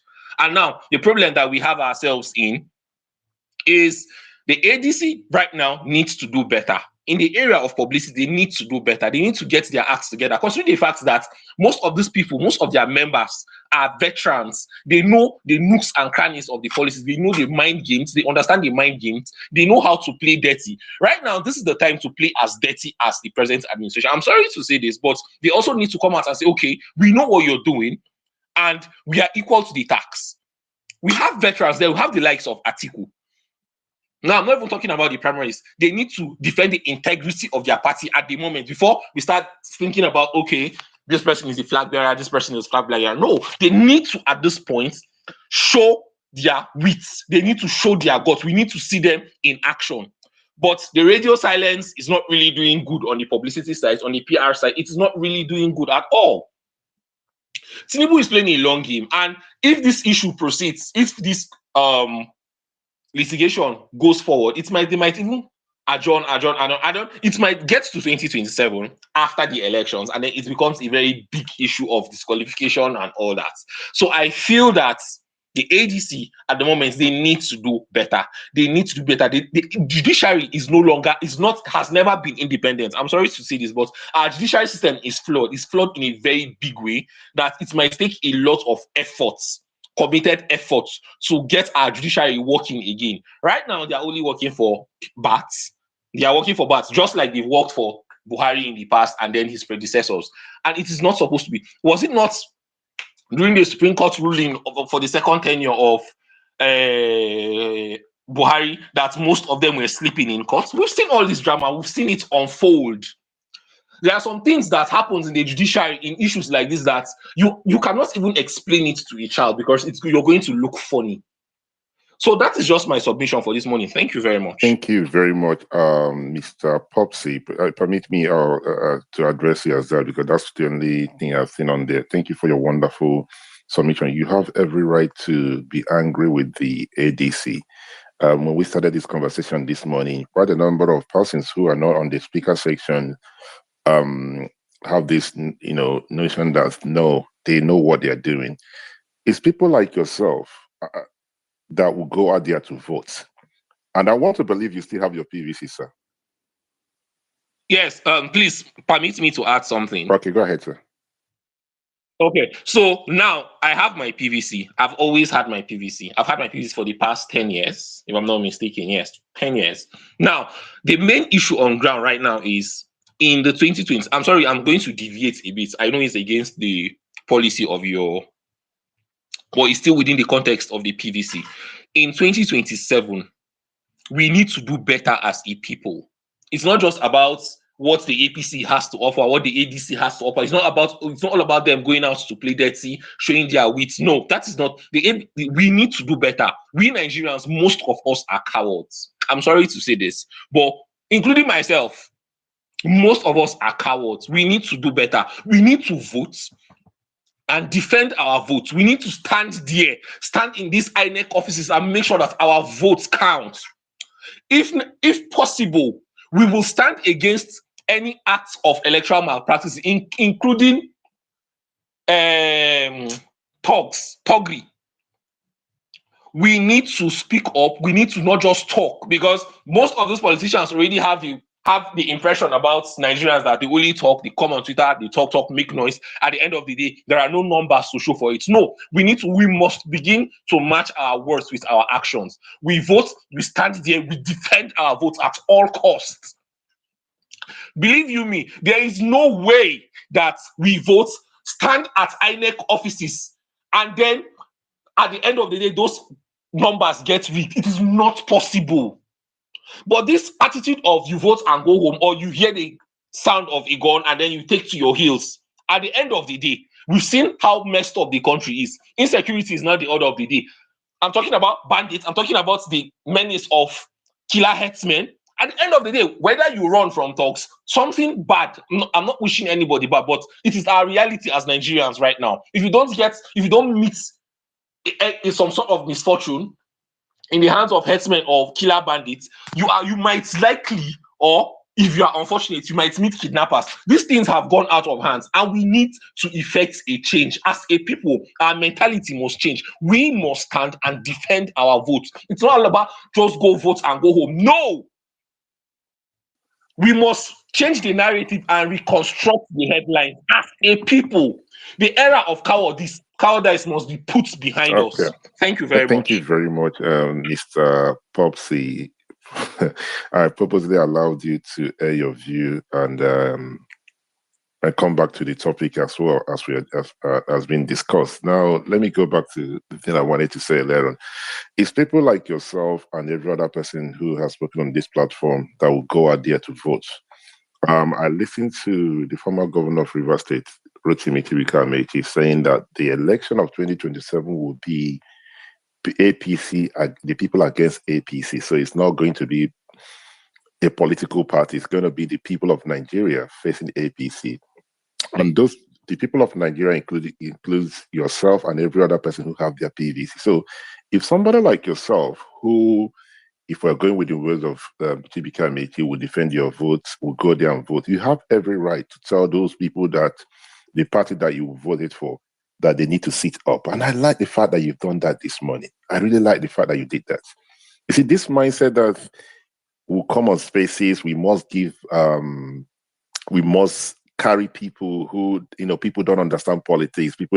Nobody understands politics better than the person who's going out to vote, because that person is putting their life at risk. So I want to commend you, sir. I want to commend you for coming up this morning, and not only to yourself, but every other person. Those of you that have your PVCs, you have opportunity to come out on spaces and air your views and tell the persons who you're going to vote, the party you're going to support. Please look at these things that we are saying. I have my one vote. If you want me to give you that one vote, I want you to do A, B, and C. Have that courage. And I commend you guys this morning. I must say, this is one of the best spaces. I've really enjoyed listening to new speakers. And, thank you guys. You guys have made my day by speaking up and keeping up to holding to your PVCs. Once again, I want to commend my co-host who is doing a great job. Please, those who are still requesting for the mic, if you're not being brought up, please, can you kindly follow Mr. Lumumba? He will do everything to bring you up. Mr. Lumumba has been very helpful this morning. Before I pass the mic, let me read out what is going on the comment section. Mr. Chuku said, please, Mr. Man said, please, as I can air my view here, I need to say something. Please, can't Obi, Amechi, Atiku, and so on as for electoral reform? I don't know. I don't know why they haven't done that. I wish they would do that, and let's see how he plays that. So let me pass the mic to Mr. King. King, good morning, and thank you for joining us again. Thank you, Mr. Mindset. And thanks for yesterday when you reminded me of a book called As a Man Thinketh So He Is. I checked my library and I saw that I still have it. So thanks. I'll read it again this weekend. That aside, if you remember on Sunday, I said something on your space that one of the problems that we face is foundational problem. And this court case that people are trying to throw on ADC, I believe is because the regardless if it's true or false, if it's right or wrong, when you are in a battle, you have to make your case and strategy airtight. Maybe they have a plan, but we that are outside, we don't know. We don't know. And if they don't make their cases or their strategy airtight, it's gonna sow doubt in the minds of people who might be on the fence or who don't know what is going on the inside, like guys like me. So I think ADC, I've always said this since the announcement of the whole thing. They still have things that their enemies or oppositions could treat um as an opportunity to explore and dismantle their strategy, their plan, or the party or coalition, whatever it is. So they need to fix those things up. They need to fix those things up because in an argument or in a debate, the worst thing you want to do is to give your opponent the opportunity to put you in a defensive position. Now they will be going to court, getting lawyers, going to explain themselves in front of a judge. I'm not saying it's right or wrong. I'm just saying anyone who have worked in a strategic environment would understand that after all, politics is a dirty game, as they say. They're gonna play dirty. In a war, a general said, if you are not fighting dirty, it means you are not trying, or the enemy is not strong enough. APC or whichever party would fight dirty instead of them being in a defensive position, because this election is more like a referendum to question APC how they've run Nigeria, be it in the past since 2023 or since 2015 Buhari's term. They should be the one in a defensive position, but the opposition or the challenger is being pushed in a defensive position. It's not a good look, at least for the guy from the perspective of outsiders like me. Again, I'm not a politician, but I'm someone who is interested in fundamentals and strategies and how to, you know, just maneuver through situations. These are the things that I like. And it interests me, and I find it quite interesting that every time I bring it up, the ADC guys especially find it difficult to answer some few questions. How can they not understand? Be it from the media perspective, they should be spending this time and money to sow in the seed of the full voters that hey, we are now ADC, this because think about it this way. LUP, which is LP, during the last election, was a jingle that rang very loud in the mind of a lot of people across the country. Now a lot of people are not on the internet or as engaged as guys like us. They may not have the time or even the internet to do so. So if they don't start sowing the seed through media that hey, it's ADC now, maybe a new jingle, the marketing that they have to do, if they don't start doing that and eradicate any doubt that their opposition might use to push them in a defensive position, it's going to be a long journey for them. It's going to be a very, very long journey for them. They have to come up with a strategy, or maybe they have it, they should deploy it if they do, because I don't know, so that people who support them, their supporters, can start telling everybody, you see, next election is going to be ADC, yeah, whatever their tagline is, ADC, I don't know, democratic or whatever, so people will understand that and it will ring in their mind. After all, on the ballot, it's not the images of the politicians that will be there, it's the flag of the party and so on. So, from marketing perspective, I don't think, at least so far, they are doing enough. I don't think they are doing enough. Because on Sunday, if you remember, I said maybe at a time, now that it seems like it's one leg in ADC, again, from an outsider perspective, that's how it appears, and one leg in their former parties. So this is another thing that if they don't work on it, the opposition might say, hey, but it's illegal to be in two parties at a time. Again, I'm sure these men are smarter than I am, and they have their plans to overcome those things. But from an outsider perspective, who might be on the fence and say, okay, maybe I'll vote for these guys or not, um, it's not very clear. It's not very clear. And if the ADC guys are here, please talk to your people. You guys deploy that strategy that you have, so that 2 years is a very short time. It's a very short time, so you can deploy that strategy you have, and people who want to campaign. For example, some of my family members, I think they will vote for ADC. But for now, in the conversations that I have with them, it doesn't seem like they understand what is truly going on with the party. So my appeal to people who know about this more than me, and who are more connected than I can ever be, tell your guys to deploy that strategy, whatever it is, and cover their bases and make their case airtight. Thank you. Thank you very much, Mr. King, for your wonderful submission. I'm very pleased that you're somebody who understands PR, because there's this thing that a lot of people believe. Quite a number of those who are politicians, they think that they know it all. If you're in PR, you understand that there's a big space here that needs to be covered up, right? And they have not taken advantage of that. What do I mean by there's a big space? I'm looking at the time. Timing is everything for me, right? I'm looking at the time. I'm still waiting to see something, you know, out there to counter this.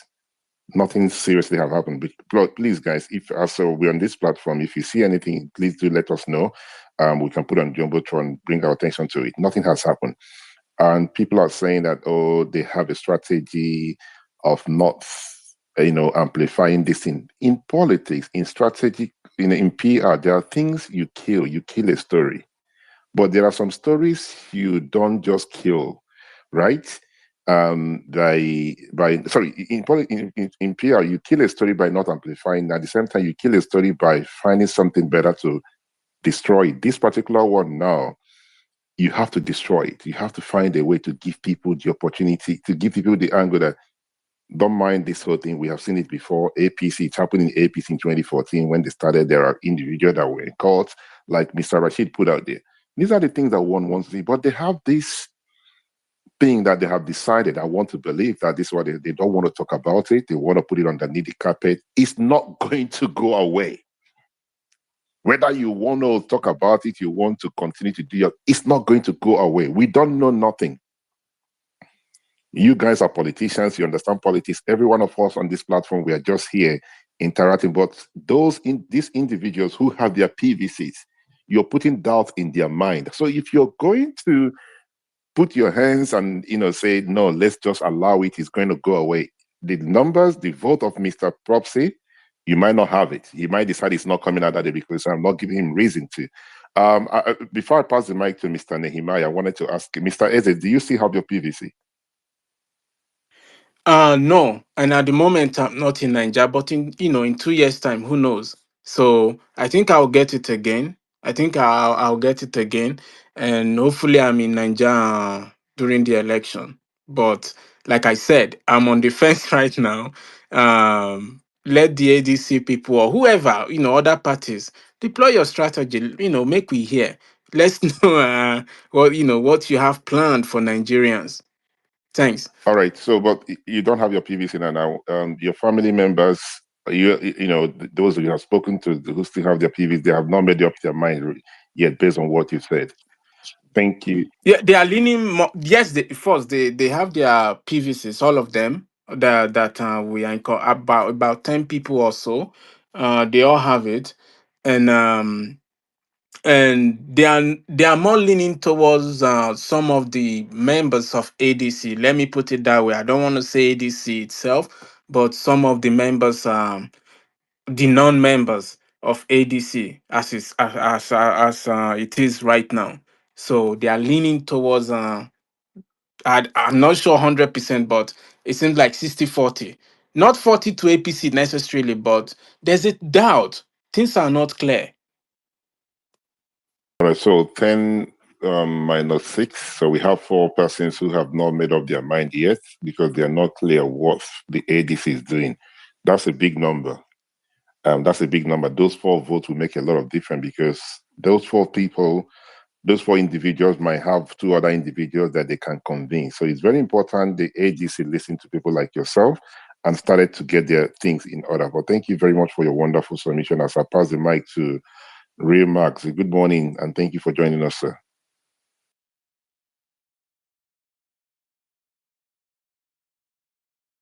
Good morning. I'm sorry. Good morning. I don't know if you can hear me. Yes, we can hear you, sir. Are you in a more? Are you able to speak now, or you want us to come back to you?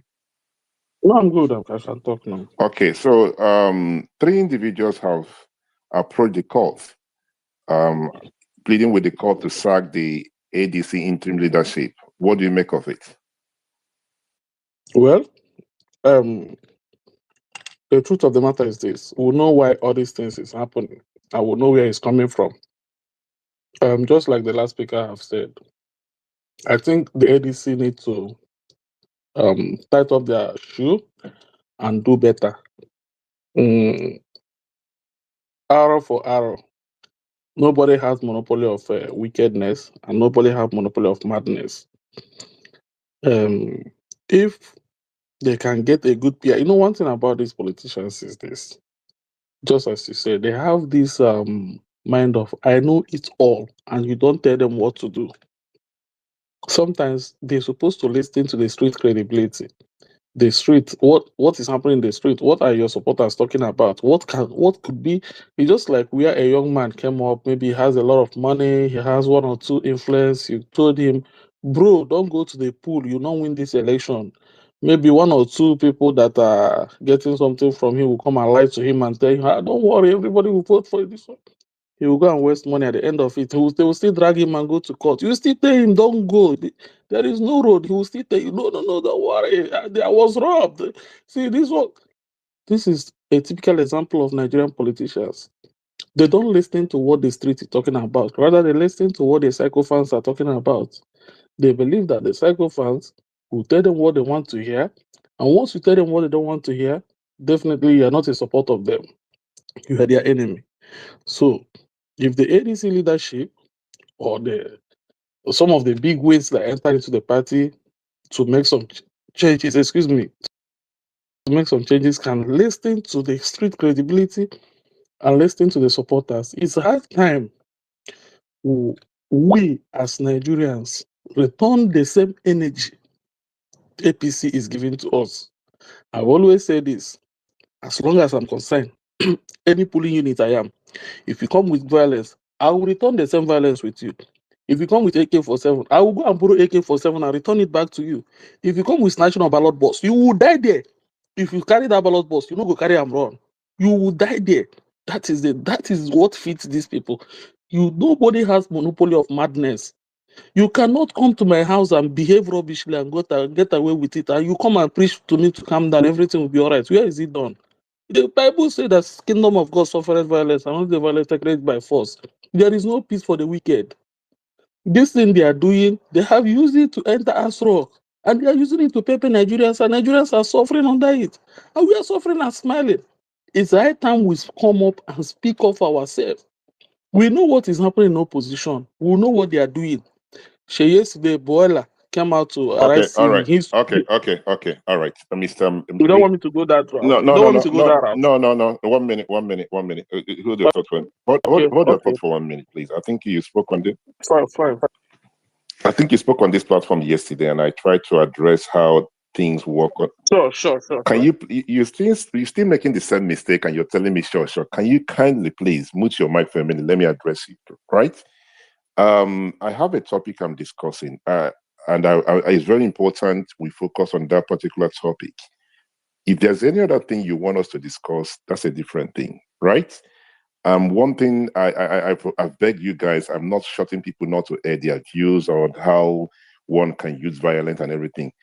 If you want to go out there and do whatever that pleases you, that's okay. But I don't want to use my platform to be a place that, people are saying they're going to kill. I don't want that. But you have every right to do whatever you want to do. Please, I'm going to beg you for the last time, right? I've asked you a question about, I read out what the topic is. If you have finished speaking on this, we're going to end it there so we can pass the mic to some other person. But let's not digress. People are upset. I can understand that. But I'm very, very mindful of what is being discussed on this platform. I hope we are very clear, sir. Yes, mindset. Why I say that thing I said is this. The court has to sack ADC interim leadership. Didn't just happen. It is being fueled by APC. And we all know that. And that's why I deviated into that topic I raised up. This is the essence of trying to put division in all these oppositions. So let me not go deeper or maybe digress from your topic so that I'll not go contrary to your rules. The point there is this. ADC need to put their house in order. They need to come together. They need to put a good publicity. If this thing is true, they need to fight it and make sure that it's being sought out within from now till August or at worst September, so that people will not have diverse opinion if I'm going to vote, if I'm not going to vote. But me, my own is this: whether good or bad, we are in this ADC together. We are not going anywhere. If they like, let them sack all the leadership. Anybody that is in there, let them give us a flag bearer from the south. Let's go to the pool and see how it comes out. Thank you. Thank you very much. I'm happy. I'm happy you have the opportunity to air your people. I just wanted to plead with you. I hope you're not upset because I interjected, because I have my reason, and I'm going to address that in a minute. No, bro, I'm not. As long as you are not in this ship of APC leadership, I'm not angry with you. I understand you. There's a possibility I will be in APC. Are you sure I'm not in Bro, APC? any day you're in APC, I'll block you. Any day you join APC, I don't block you. All right, so you probably might start. You should have blocked me a few days ago now, because you're not even sure whether I'm APC. All right, but thank you very much, Mr. Real Mazi, for your wonderful submission. Why I try not for us to divert from topics and started saying things that people will use against us as when I say us as Nigerians, is this. So something happened prior to the election in 2023. I don't like to speak about what happened on the platform. It happened on a platform, but somebody recorded it and they edited a lot of things that the individual said, and it caused a lot of problems, right? Then people start saying some individuals want to come to their state and think because somebody recorded that path, forget, they didn't follow everything. They just decided to edit it. So somebody would join the platform and now listen to Rimazi, who had made a lot of good, the submission was perfect. It was as good as it gets, right? But somebody would not take that bit he talked about who would die there. They would not say, oh, I listened to this man. Is he not the one that's saying we are going to kill people? That is why I've always tried for us to understand that people can be very mischievous in the way they do things. But I'm very pleased that we've managed to sort that. I thank you very much once again. Sorry, bro. Sorry to cut you short. Let me put it right. I didn't say that we are going to keep people low. What I said is any energy you bring to any polling unit that I am that belongs to me, I will return the same energy to me. I'm not going to any polling unit with gun or machete or anything. I'm going there with my PVC. But if you come there to come and carry ballot paper, to carry it around, you will not go with it. You will die there. That's my point. If you come there and vote and go, everybody will be in peace. All right, you're still making that mistake. Okay, let me leave it there. Thank you very much, sir. Let me pass the mic to Nehemiah. Nehemiah, you have the mic, sir. Thank you. Good morning, Mindset. I hope I can be heard. Yes, you are, sir. Okay, good morning. Good morning to every other person on the space. I love conversations like this, and I am somebody that I'm not always interested in flogging issues. I follow happenings. Now, court asked to sack ADC interim leadership. Now, we're in a country where our judicial system is messed up. We're in a country where a group of people, have hijacked, most of our institutions in the country, and always use them to suit their narrative and, use them to their own benefit. and most times those benefits are not, beneficial to the people. Now, the ADC announced a coalition and unveiled the coalition, and all this while the ruling party has not, been of a sound mind, because we see what has been happening. Now, the activities prior to the announcement of the adoption of ADC as the coalition vehicle, if the ruling party had a knowledge of how everything was being planned rather, they would have scuttled it, knowing who the now president is, his antecedents and everything. Now, they were defeated on that route because they didn't know what they were planning. They remember when the coalition muted that SDP might be the platform to be used, and immediately if anybody can recollect what happened to the SDP that time. Now, there was another announcement that they are going to register a new party, ADA. And when INEC released the list of political parties that are seeking to be registered, we saw another ADA that was immediately applied for, and you could tell what they were trying to do. The leaders of the coalition, they are people that know Bola Tinubu as a person very well. They know what he is capable of doing. They know his antecedents. So they kept that away from his purview. Now, the coalition has been announced. The Higi Haga has started. This man is a man that does not respect the laws of the country, and he will do whatever he likes. Now, look at the judgments that have been coming from the Supreme Court. This is a political party that has not respected judgments from the Supreme Court in over 10 years. This is what we are dealing with. Now, on the part of the ADC leadership, if some of you have been following, you will notice that the publicity secretary at the Malam Bolaji Abdullahi has been releasing statements. Now, as regards this court issue, there was a statement that was released by him. I don't know if people read it. Now, the notion that I agree, should they have been doing more? Yes. They are not doing up to what is expected, but that they are doing nothing is out of the picture. Bolaji Abdullahi released a statement to the public that this is what they are trying to do. The statement is there, and everybody can go there and read it. Now, could they have been doing more? Yes. But I think, in my opinion, I believe that because if you look at the major players, Atiku Abubakar still remains in the PDP. He has not resigned. Peter Obi still remains in the Labour Party. El-Rufai still remains in the SDP. They've not resigned from their political parties. They adopted ADC as the vehicle, the coalition vehicle to run for the 2027 election. They are not doing anything to build structures from their locality. I don't think so. Now, what I feel can be done is this. Everybody that is feeling bad, we have our PVCs, and we are waiting for the elections in 2027. We are going to go to the polls, and we are going to do everything in our powers to vote out APC.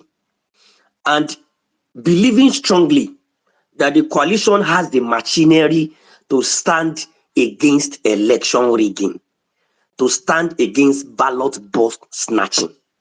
We will do what we can in our locality to stand against these things, as we have done in the past. But, on a larger scale, that will give the people the confidence that they needed. We are hoping that the machinery of the coalition, can give us that. Now, that they are not doing anything is not the right thing to say. Now, do people want these coalition people to go into the courts and fight? That those people will always come up. Bola Tinubu will always come. He has been looking for.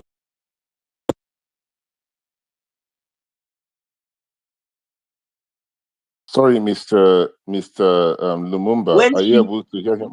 Sorry, Mr. Nehemiah, it would appear that you're having a network Can anybody issue. hear me? I can hear No, him. Can anybody hear me? I can hear him. You're back now, but we lost you for a minute. So go ahead. If you can round up, please, we can bring another speaker up. Thank you.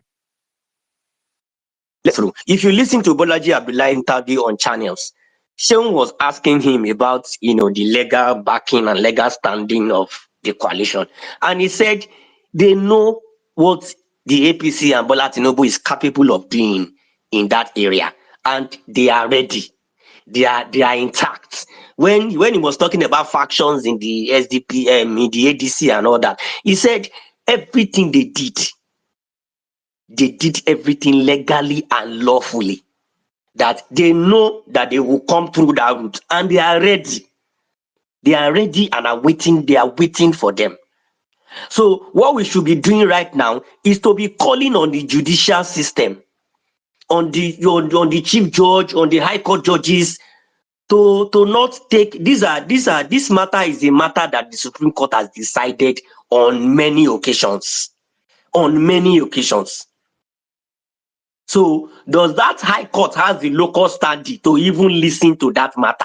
These are the things we should be talking about and be calling them to be mindful of what people are suffering, that they should not use their positions, to scuttle the hope of Nigerians. I think that is what we should focus on. Yes, we agree that the coalition is not doing enough in the area of PR and all that. But I think as we get along, they should be able to work on that. But right now, I think everything is intact. The ruling party is confused. They are in disarray. They don't know what to do. They are just trying this and trying that and trying this and trying that. And they have been warned by the coalition. The coalition saw this coming and they have released the statement. Thank you very much. God bless everyone. All right. Thank you very much, Mr. Nehemiah, for your wonderful submission. It's always interesting to listen to people, talk about things that we need to be doing, right? I'm not a member of the ADC. So when you say what we should be doing, I want to believe that you're making reference to yourself or those who are in the ADC. But let me address some of the things that you said. On one hand, you said Mr. Bolaji was on national TV to talk about the challenges that will come. Those challenges have arisen right now. The challenges are there. What has he done about it in the last 8 hours or so? Absolutely nothing. Right?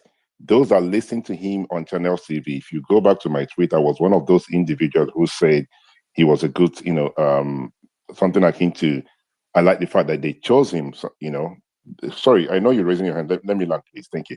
Now, has happened? No. Now, waiting for somebody like him, it might be a strategy. He might not want to speak now, but we are in the age of social media. This news happened, this thing was on national TV, on the national dailies yesterday. One would have expected, if not only from him, I want to believe that not Atiku Abubakar, not Twitter, will be not FC or Erufai. I want to believe before they come together to say we are going to have a coalition, they will have what I would term a pressure group. A pressure group that hasn't, that's not them that are contesting. What those individuals would do is when news like this comes up, right? They will now come up with lawyers. They will tell lawyers who understood how this thing has been decided to start amplifying and start killing this story. It is that simple. It is not a rocket science. You see some handles that you look, okay, these guys have come up with this. We want you to respond to this.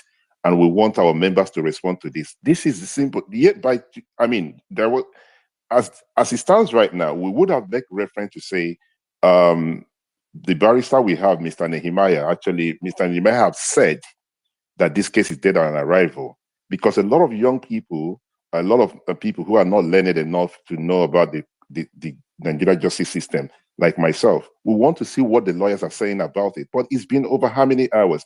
Please, how is that difficult? You know, I'm not saying that they are not doing well in terms of PR, but timing is everything. You raise your hands. I would like to hear your thoughts. What I said something earlier. I said the interim publicity secretary of the ADC, released a statement before the news started flying in so many dailies. Now, let me help you out again. Let me help you out. You release a statement. One minute. Hold your thoughts a minute, because you're actually making life easy for me. You said, okay, you come on this platform, right? Let me use myself as an example. Mine said, okay, I'm trying to find a way to make it. Okay, he released a statement before this happened. Good, a good thing for he has done, but it has happened right now. He needs to tackle it.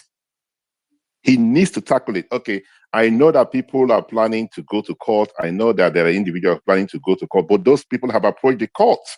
What you need to do is to let Nigerians know that we talked about this. We told you guys that this would happen. They have happened, but there's nothing to worry about. This case has been decided by the Supreme Court in the case of the PDP and the case of the Labour Party. The fact that he has spoken about it before it happened is not good enough for me. Maybe you're comfortable with it. For me, I'm not. I know that I know nothing, but for me, it doesn't cut it for me. Mr. Nehemiah, you can respond, please, before I pass the mic to Popsy. No, I'm done. There's nothing more to say. I know, I understand that they are not doing enough, but we'll see how it goes. We'll see how it goes as we continue to interact with at least some of them as well. To mount pressure on these things. Hopefully that going forward they will do something about them. Thank you, Mindset. Thank you very much, sir. Please, I hope you're not upset. I hope you understand that we are all trying to. No, okay. All right. And you know that I'm here to learn from you as well, right? So the fact that I interjected does not mean I'm not learning from you. And Popsy, you raise your hand. Please go ahead, sir. Okay, I just want to buttress what's the point you're trying to make right now. You see, in PR, there is what we call crisis management and damage control. I think that is what you are talking about right now. The publicity secretary or whatever he's called is really not doing enough. Him announcing it beforehand doesn't really do justice to the situation.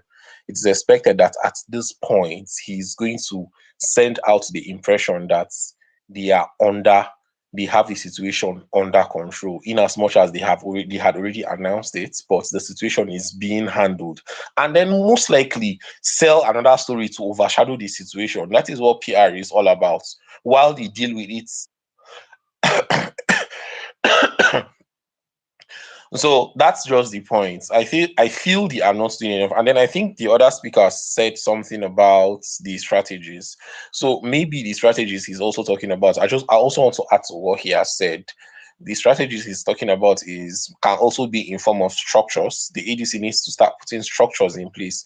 2 years is a long time, but trust me, in politics, it's relatively short, especially when the general elections is already fast approaching. I feel that they can do better in that aspect as well. They need to start putting out structures across the country. They need to start, doing this and that, so that people will get to know them. Not just identity. Names alone does not win elections, especially in situations like this. In our Nigerian situation, our political system is already flawed. Your name alone cannot win you election. Most times, I'm sorry, I want to deviate a bit. Most times, what these politicians do is politics of stomach infrastructures. Yeah, I'm not saying they should do that. I'm just trying to make a point that they need to start putting their structures across board. They need to start have their pressure groups working for them actively. Peter Obi cannot do this, in as much as, yes, he has not really declared official membership. He has not left the Labour Party. Atiku has not resign from the PDP, but they need to have their pressure groups working for them actively, challenging the activities of the present-day government. They just need to be on the news. They need to be on the headlines. That way, their mission will cut across, and then it will spread like wildfire. And that way, the ruling party will know that, okay, yeah, another rival is here on board. But for now, I feel like, okay, maybe they just got started, yeah, but there is a lot of work that needs to be done in this relatively short time, and they need to take serious actions on these areas. Some of these things cannot be left unturned. There are areas that cannot be left unturned. They need to be very proactive. They need to have their pressure groups working across the country. We need to have structures. We need to have offices actively engaging people. The earlier, the better. They need to start spreading the word, the gospel, and the mission of the ADC. So that's all I just wanted to add. Thank you very much. All right, thank you very much. Then there are those who would disagree with yourself, me, and every other person, and say the strategy is not to amplify this. I mean, they might know something that we don't know, right? But I do not believe that this particular thing is something one will put underneath the carpet. I don't want to subscribe to that, because I had a conversation with a lawyer yesterday, and we were just talking about this. I'm not a lawyer, but I like to interact with this thing. And they made it very clear that this case is as good as dead. But then again, we cannot believe that the Supreme Court or the Nigerian justice system will not come up with something. Hence, I said there has to be a pressure group that will start debunking this whole thing. You want to see the headline, you say, it's a very simple line. The Supreme Court have ruled on about it, it's dead on arrival, something like that. But no, what do I know? I think I will leave it at that, and we'll continue the conversation. Thank you very much, sir, for your wonderful submission. As I pass the mic to Well Mind. Good morning, sir.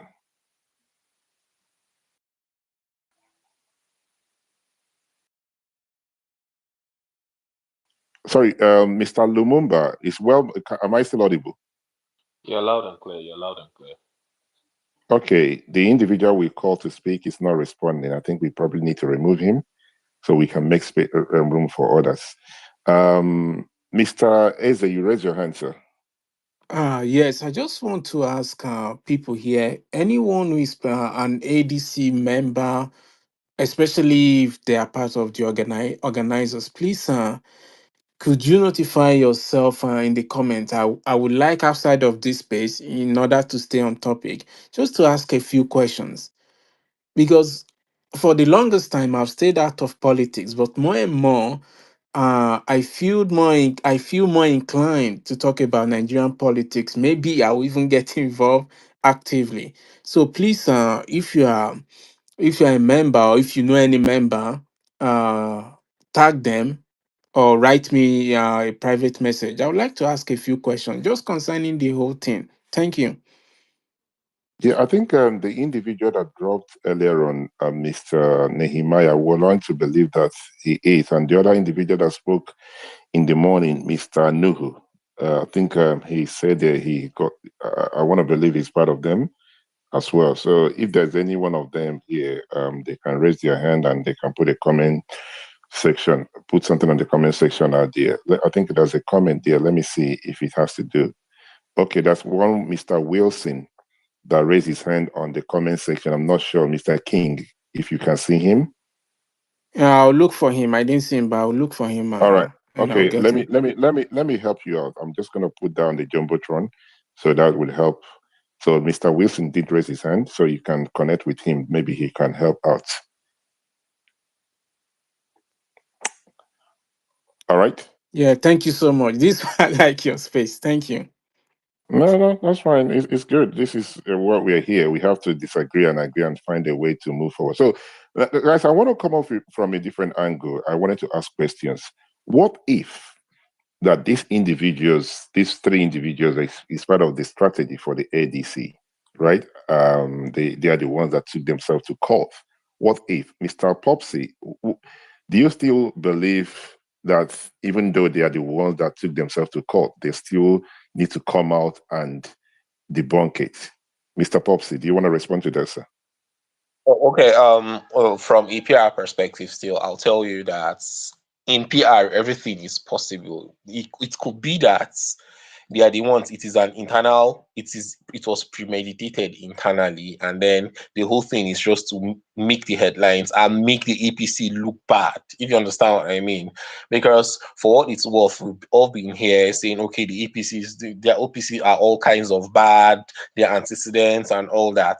It could also be that they actually want this reaction from all of us, if you understand what I mean. I know you are a PR person, so you should get where I'm coming from. It can be possible. I'll not lie, it can be possible. Yeah, because at the end of the day, it puts them in a bad light. Do you understand? In politics, all is fair. Oh.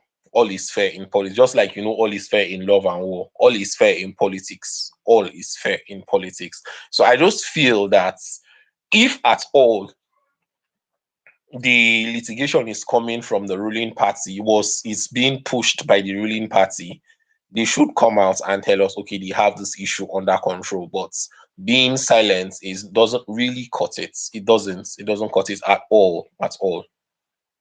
Okay, thank you very much. Anybody wants to respond to that question? Anybody or those on the speaker section? Mr. Popsy is in PR, so he came up from a PR perspective. Any other person who would like to respond to that? Mr. Lumumba, you're doing a great job as a co-host. You're still part of this conversation, so we would like to hear your thoughts on this, if you don't mind.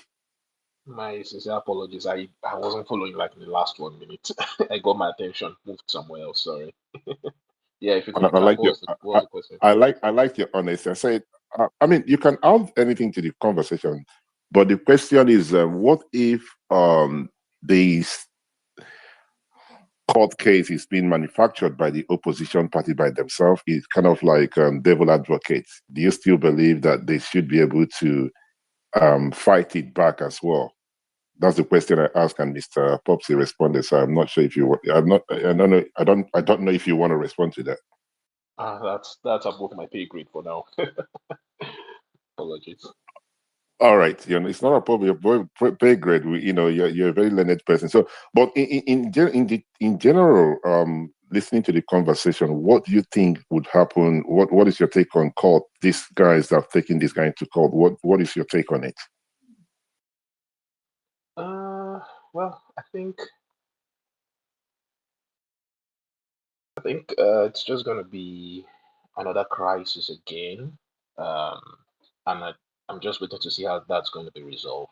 Um, you could see probably there could be the hand of the ruling party at play here as well, because we've seen the crisis in other parties play out, like Labour Party, PDP. So I'm not surprised to see the same thing playing out in the ADC.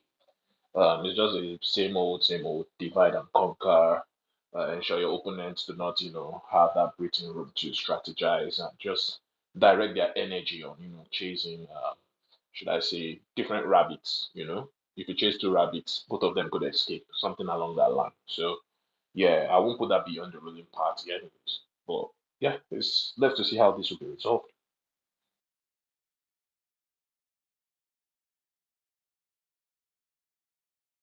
All right. So I've been informed that the this sorry the spokesperson would be on Spaces on Saturday.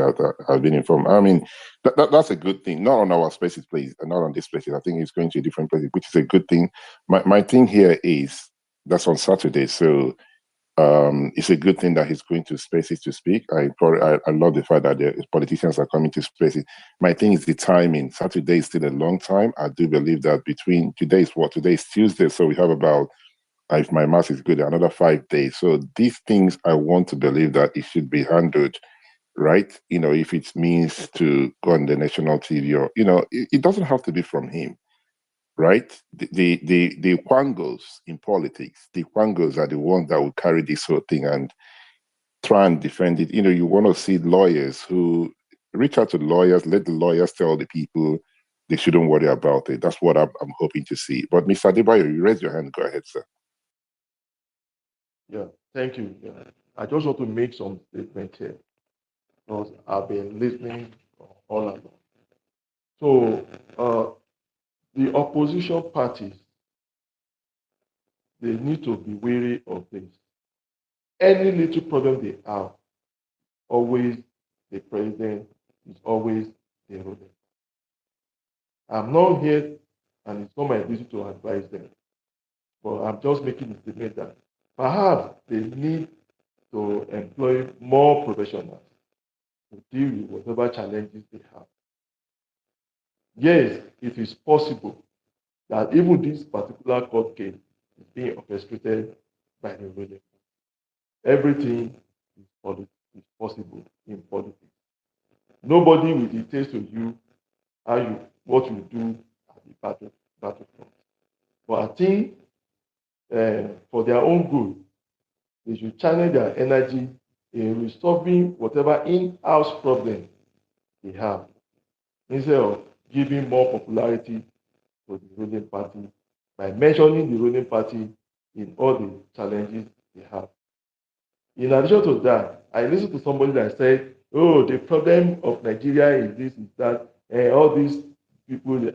Now, people that you are indirectly complaining about, they are all in the so-called coalition. What do you make of that? So, I think before you look at who is causing the problem in your bedroom, I think the energy should be channeled to whoever you are sharing the bed with first. And that is just my opinion. Every other attack is welcome. And I know if they don't know the way out, because it's every time you say the ruling party they are scared, they are doing this, they are doing that. Remember the speech of the president at the National Assembly, where he said, well, it is not our plan to have a one-party state, but if the opposition refuses to put their own house in order, it is to our own advantage. If they continue to live in and being delusional with everything that is their problem is being orchestrated and caused and mastered by the ruling party, is good for them. And if any of them want to come and join us, we will never shut our own door to those who want to wriggle out of a drowning river. So if they like, they should focus all their energy on the ruling party. We don't really care again. We are waiting and we are hoping that their disarray, that their house is in disarray, and it will remain like that the election day, and even much after the election, the general election in 2027. And I can see that is what is going to happen. I want some of them, if possible, if they can record this they are complaining about judiciary. I want to tell them, this is a complaint. Is welcome excuse. We welcome this type of excuse. But this will be done, and their ranting will continue much into 2031 and beyond. So it's good for us. Thank you. That is just the statement I want to make. All right. Thank you very much, Mr. Adebayo. When I saw you, I thought you have you're bringing we discussed something earlier this morning, where you asked me questions and I responded to that question. I thought that's what you're here for. I'm not going to move away from the position of that the Nigerian judiciary is corrupt, right? I'm not moving away from that. So I'm hoping that I'm already 1 minute, sorry. Please. Oh gosh, you guys are awesome. All right, let me go back a little bit. So what was I saying again? I'm hoping that we'll make time, you and I will go through it. But I do agree with you. I know a lot of people disagree with you, but I agree with you. The idea that the president will fold his hands and allow people to come together and remove him power, I don't subscribe to it. He has to do whatever he can. If it means destroying the PDP, destroying the Labour Party, it is called politics. Politics is not a game of it's not fair. Let me use the word, it's not fair. So if anybody is waiting for Bola Ahmed Tinubu to say, PDP, please put your house in order I want you guys to bring the best candidate to challenge me. That person, for some reason, don't understand what's going on in politics. So I agree with it. I think we discussed that before, and a lot of people disagree with me, which is fine. I do not have a problem with it. This is called politics.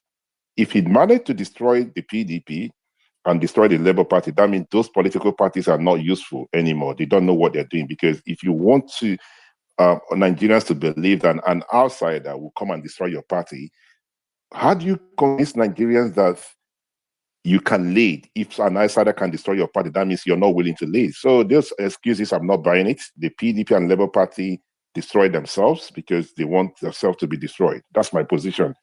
People disagree with me. That's fine. So I agree with you on that, Mr. Adebayo. But let me read out what is going on in the comment section, then we can continue the conversation.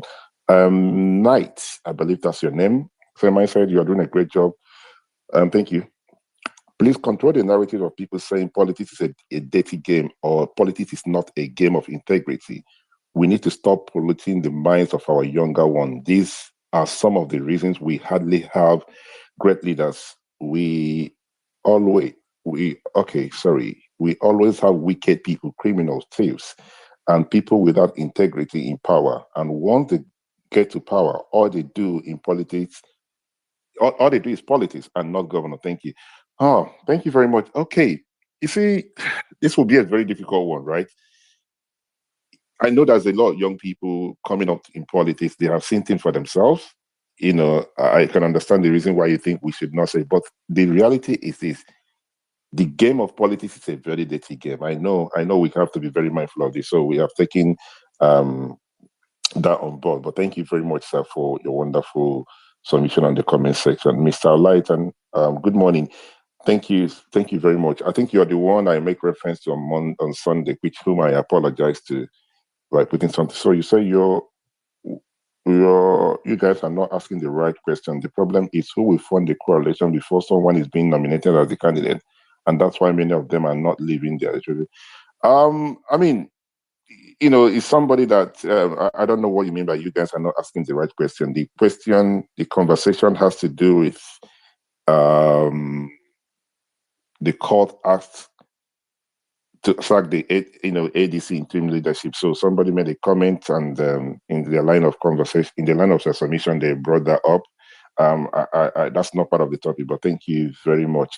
As we continue the conversation, we do not have any more speakers, so I think we should be rounding off. Do we still have others? Mr. Lumumba, how are we getting on in bringing people up?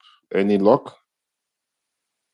Yes, I think Bobby Iyoha just came up. So Oh, all right. Okay. Thank you very much, sir. You're doing a great job. Thank you. Thank you, sir. Let me read out another question here, another thing on the comment section that we can pass the mic to the new speaker. Mr. Ifani said, concerning court acts to sack ADC interim leadership, I believe it is expected, and I believe being silent there must be a reason for being silent. There must be a reason for that. Okay, that's fine. Mary, thank you, sir. There might be something they know that we don't know, and we would like to know as we move forward. But thank you very much for your comment on the comment section. As we pass the mic to Mr. Bobby. Bobby, good morning, and thank you for joining us. Good morning, Mindset. I've been a favorite listener of your platform, and I would say you're doing a very, very good job. And I like the fact that you have this neutral stand that you take, and being in that position, it gives you the opportunity to be able to see things from both sides. You know, having this overview of everything that's going on. You know what's going on. You can see from this side because there are no sentiments involved in it. Now, looking at this case about the case in court that they are bringing up, everybody, we all knew that this was going to happen, and then I think just like the other speaker said that the spokesman is not really doing enough in terms of the PR. So I think the same thing too.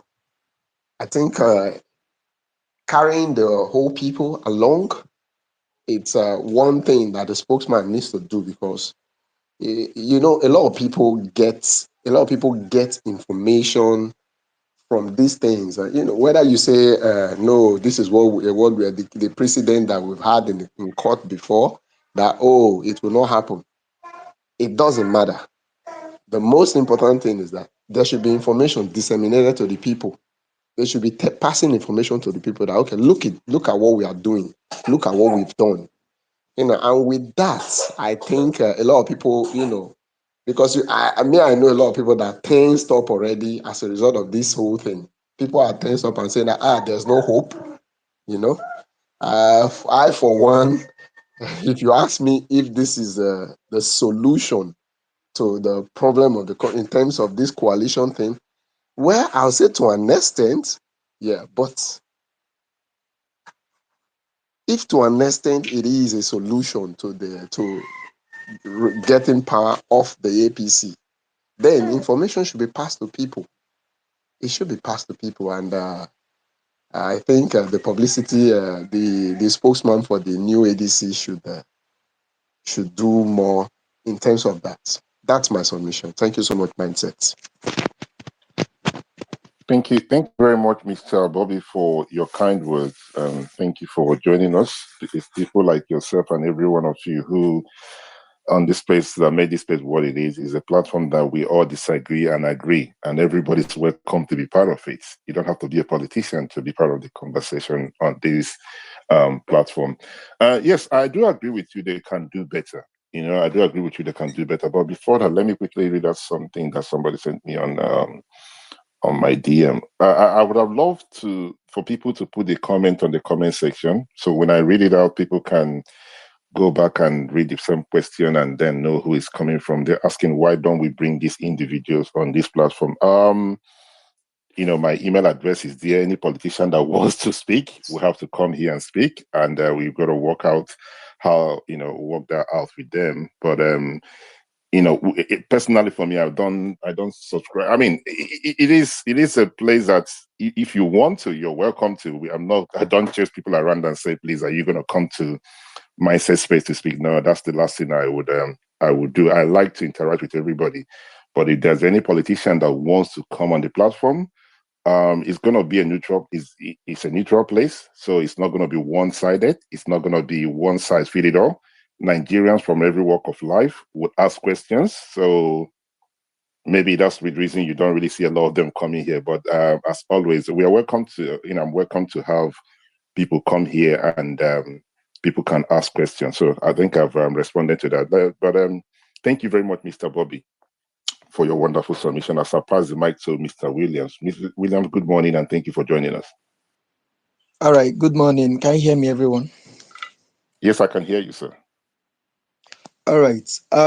Regarding the topic of the day, I really didn't see this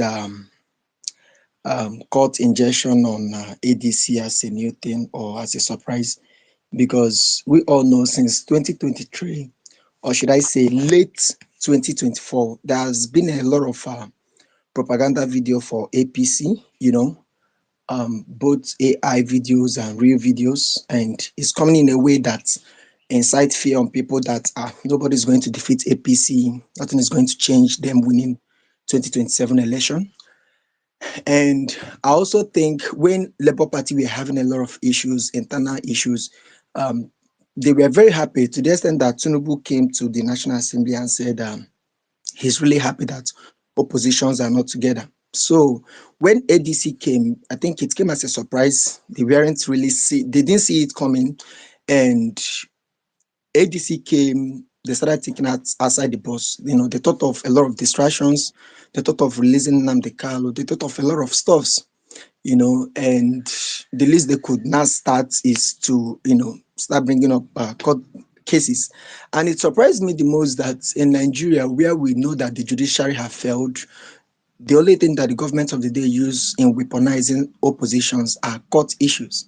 Now, this court issue is going to take God knows when for it to be resolved. And their end point, which all of us are seeing, is to destabilize ADC.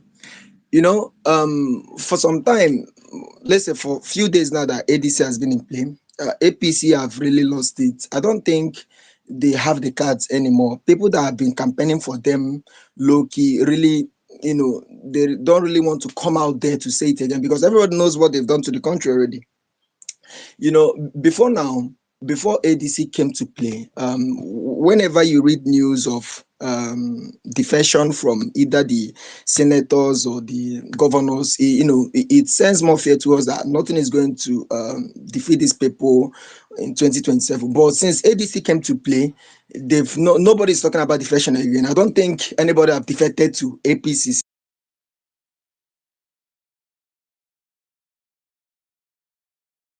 I think we lost you there. Network. Okay, it appears we've lost the Mr. Williams, right? Yeah, network. All right, that's okay. Thank you. So let's hope that he will come back. He had this problem Might say, yesterday. Sorry, who might that be? sorry, this is Adebayo.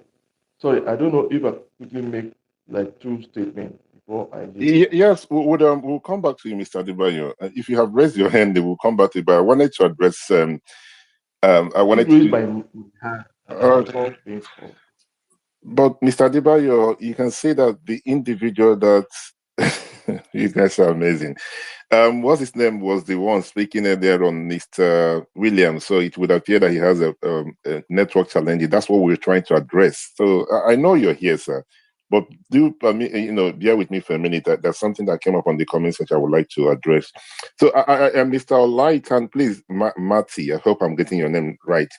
He said, my comments stem from the constant demand for the publicity secretary to be everywhere. But who is going to fund that? Is he expected to use his personal money? And if not, who will especially be who especially when no one is certain about securing the ticket? That's a very interesting one. So I would have loved Mr. Lumumba. Is there any way we can bring this man, this individual up, Mr. Olaitan? Is he on the platform? Let me have a look. Yeah, I would like to have him, please. If Mr. Olaitan, I'm hoping that you come up the speaker section and speak. I wanted to ask some questions. Maybe you can shed more light. It would appear that you have more information because on Sunday you put out a comment which I said no, it's not. So you shouldn't put it out there. But it appears that what you put out there was actually accurate. So, but let me address this thing that you said. You see, this is why I said it doesn't have to be the publicity secretary or the spokesperson as we know it to be that will be out there to put these things out. Persons like yourself or others who have joined the ADC should be able to speak on this. And the idea that somebody who is going to fund it, it just, you're giving myself and I believe some individual who on this platform or who will see your tweet, they say,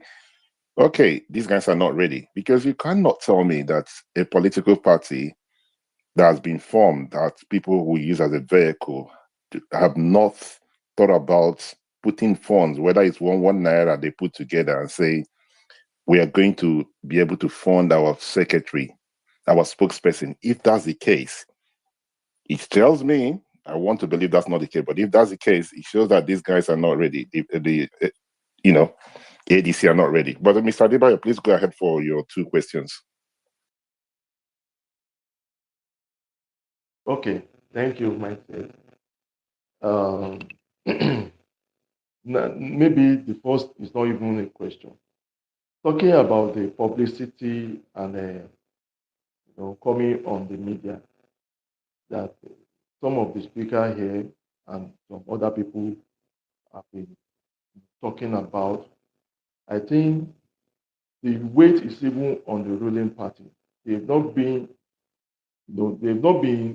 involving media in what they have been doing. They have not really, the media spaces is being overtaken and run by the opposition party.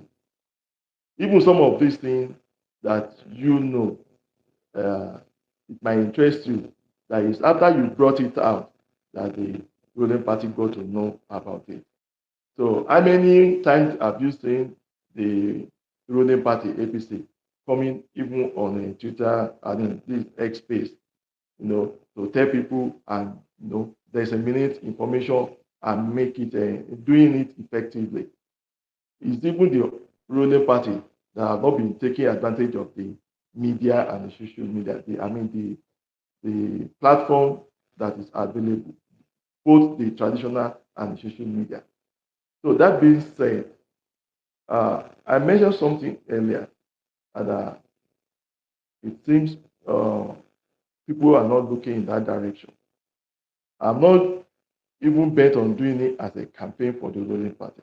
I am just saying one of those things that I have seen that will make someone like me to stay with the ruling party is that people that we even have in opposition that are talking about this is the problem, that's the problem, this is the problem, security, this, food, that, inflation, this, that.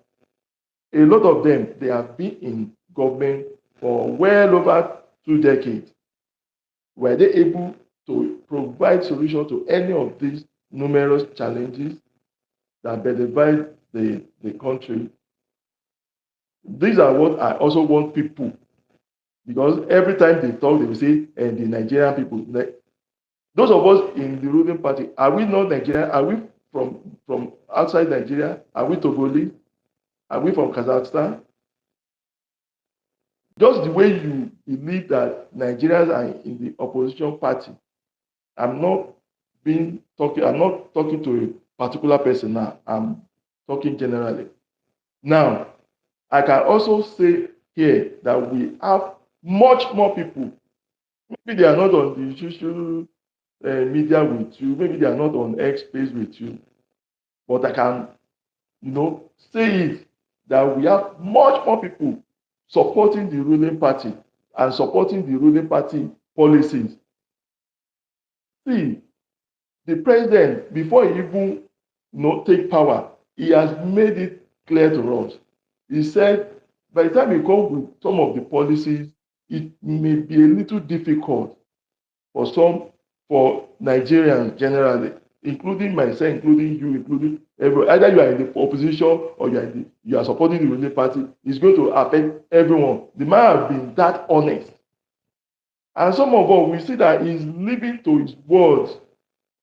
And we don't expect what has been, destroyed over the decades, over 30, 40 years, that this man can just come in and do everything at a single button stroke within 1 or 2 years. Mr. Adebayo. It's going to be gradual.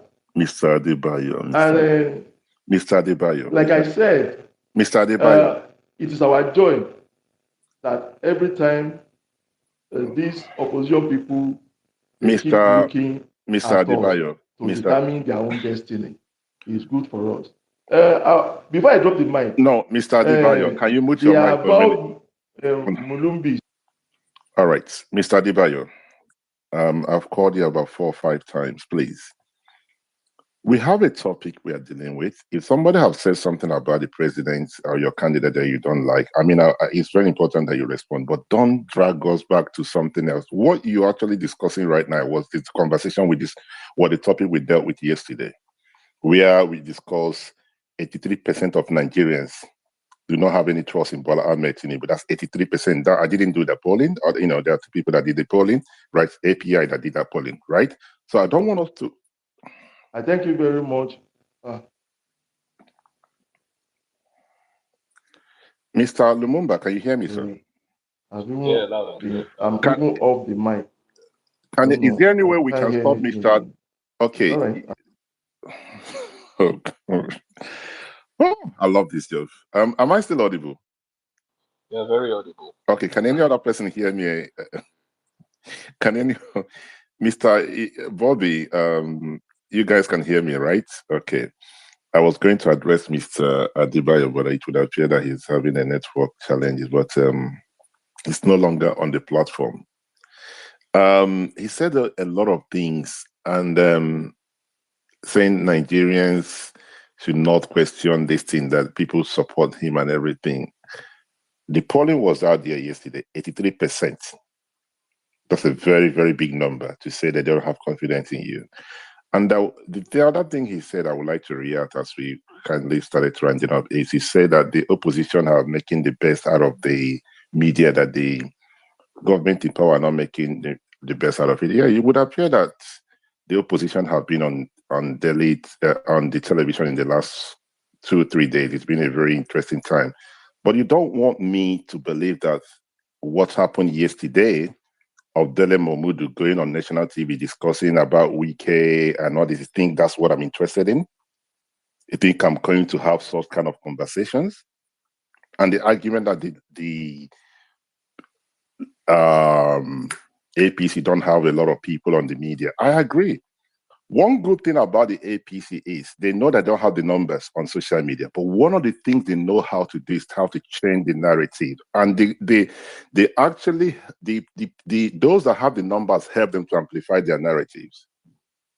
APC, you can't take that away from them. They don't have the numbers, but they know how to change narrative. They will come up with something. Like somebody mentioned, Daniel Buala put out something out there.